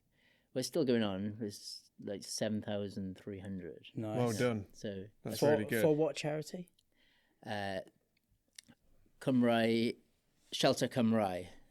So my thing was like, it kind of like reflects Christmas. So after I did that run, I would be going home to my family with a nice warm Christmas dinner sort of thing. So it's like some people don't have those luxuries, do they? So it's kind of like the opposite of Christmas, if you like. Yeah. So hopefully maybe people... It's always hard picking a good charity, but I think from what I get, that people think that's a good one. So the day before, ITV got involved, so they did a little feature on me. They filmed it on the Christmas Eve afternoon, and then it was on the telly just on ITV Wales, I think, in the evening. And then I was live on Good Morning Britain in the morning but I was shitting myself for that because I was like going live, and Good Morning Britain is like goes to the nation. Yeah. The producer was making out more than it was. I got there, and it was just a sort of 30-second interview sort of thing. It wasn't that much of a big deal. Mm-hmm. But it's like good to be out of you. I wouldn't normally want to do that. So when I was thinking about those things, I was thinking that the run the next day will be the easy bit. Just doing those media things will be the hard bit. Mm-hmm. But because I did all that, and then got the attention and got the pot higher for the charity, that made the run easier. Because when I was going up and down the hill, if you just do that as normal, it's horrible. But people coming out of the streets give me high five and saying, "Oh, I just raised money for just pledge the money." So there's a lot of ultra runners that could do that. It's just whether they'd want to run up and down 47 times, sort of thing. But I made it easier for myself by doing the media stuff. So made the mental side easier. So it worked out. Do you think you'll make it like a yearly Christmas thing? Because imagine how good it would be if on the last stretch of it coming up the hill, you've got the actors of Gavin and Stacey are like there to clap you on through. I feel like we could sort that out. Only one of them shared it. Oh, really? I was going to say, did any of them donate? None of them donated, but one of them put it in their story. And the brother, Jason, I think he's the less famous. So it's Who's your favourite character on Gavin and Stacey? Uncle Bryn, maybe. Rob Brydon. I never watched it. I told you I never watched it. I can't believe none of them donated. That's lame. Call them out, Forde. Speak to them. Gavin and Stacey, whoever you are, you actor fucking bitches. Next year when he does a double marathon up and down that hill, you best be at the fucking top of that hill with your filthy rich pockets spread out all over Dyke's ass cheeks. Jesus, there you go. Christ. You wanted me to go in. Not that hard. So I went in hard. Well, I mean, amongst all the other fundraising you've done, you must have raised thousands and thousands for charities over the years. Yeah. So big up, Dykie. Yeah, congratulations for that. It's a really admirable thing. Yeah. I'd like to do more because Nick made a video of that. So I guess it's well, he filmed it, but I kind of gave him a little brief, gave the music to him, and then he made exactly what it was in my head, but better, if that makes sense. So I'd like to do more stuff with him. It's kind of, I always kind of think of stuff like a video part. Yeah. But it's me running instead. So was he there for the entire day, or did he like turn up at the morning and then? Yeah, he was there the whole time. I think he was filming. That's good. Filming what would be the after Black Hammers in a running part then? Go through the final finish line, I guess. Yeah. Or Gavin and Stacey being there, like well, donating their money. The after Black Hammer on this, I don't know if you've seen the video, is when I get my watch and say my dad was running with me. Yeah, that's nice. Yeah, so that I guess that was the after Black Hammer. Black Hammer. But in the showing we had of that, it was Dayton's laptop, and I'm just about to get the watch out, and Siri thinks that I'm talking to it on the laptop when I say something on the video. Yeah. So it went completely silent when I'm about to get the watch out, and then Siri on Dayton's laptop said, "Hello, how can I help?" And then everyone thought was like that was part of it or something. That can literally only happen to you at that moment as well. That's a Dykie finish right there. It's kind of all right now. My dad probably would have laughed at it. So it's fine. Yeah. So, what's the next big challenge? I don't know. Just to do a normal marathon at a particular time, I guess. Yeah. Okay. So I like to do like all the major marathons. It's not something I'd like raise money for charity with, but just travel, go around to all the Tokyo, Chicago, Boston, Berlin, do all them. Yeah. Maybe, not sure really. Yeah. Okay. We'll put some links in the. I'll put some links in the bio get hold of the book and any more fundraising that's happening so people can donate. And we've also got a bunch to give away, so we should probably say that anyone listening to it grab a free copy from Roller Snakes. We'll put some downstairs, and we'll probably do like a nice little giveaway or something as well. Yeah, there you go. Should we knock it on? Feel like we should wrap it up there. Do you feel like you've spoke? You said, so. I doubt I'm going to get I doubt you're going to get an hour out of me. And it's probably been 2 at least. I would say it's more than that. What Yeah. 2:45. Yeah, perfect. Then nice. Yeah, probably around 2 hours or so when it's edited. I think this is kind of a bit out of my elements. Like I probably wouldn't be doing this 5 years ago. Yeah. Well, this is out of my element. For me to do this was like a massive step out of the comfort zone. So it's good to challenge yourself. Well. For me, it's just fucking natural. For me, it's you just bounce what it off does. each other quite well, so it kind of works. Thanks. Like, Yeah. But we appreciate you coming all the way. We didn't talk about the big pushes. Oh fuck yeah! Can we talk about big push? Push review, didn't I? Yeah. Yeah. Let's. Fuck it. We can put this back in. No. We're not wrapping up right now. Dykie, take it away, babe. Well, I just want to say, the big push is probably the best filming I've enjoyed. I think, because there's less pressure because you're just traveling around. Fuck it. That sounds like the opposite to what it was like when I did it. How many did you do? I did 2. After the first one, did I do? Yeah, I did 2. After the first 4. one, I was like, never again. And then I didn't do the next one because you filmed one for the deaf. Did you do one? Yeah, for the deaf so I person? came. Dayton was going to do it. Yeah, but I came in to fill his spot because he was injured or something. It just I know what happened. It's when he got the strimmer to his arse cheeks, didn't he? Yeah. So we went to see him, didn't we? Yeah, that's right. Yeah. And he got his arse out, didn't he, with all the. Yeah. I remember it being a bit stressful because Dan hardly filmed anything, did he? He was.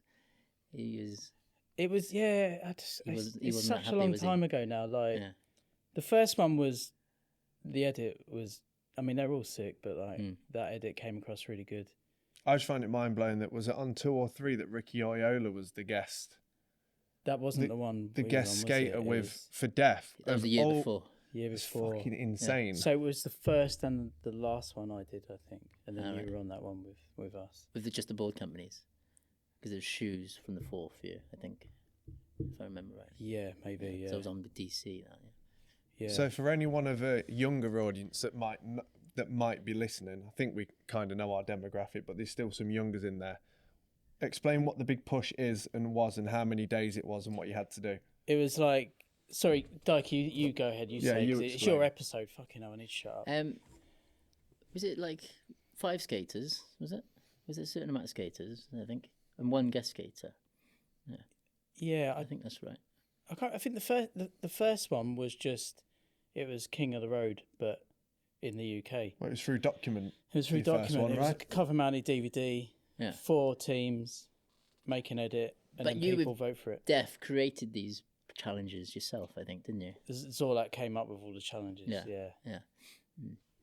I think so. You had to get from one point to the other, I think, didn't you? So we all meet up at the end, all 4 teams. Mm-hmm. So that was good seeing everyone at the end. So it was, what was it? That was about it, really, isn't it? You just had to.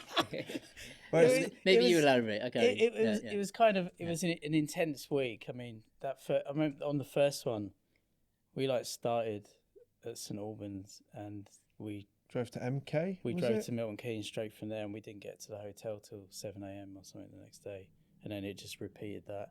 I think the last one, I don't recall a lot from the last one. That was 2005 or 6, I think. Yeah. I remember having all my shit packed up because as soon as I got off that big push, I was moving up to Derby the next day. So I was a little bit preoccupied with that.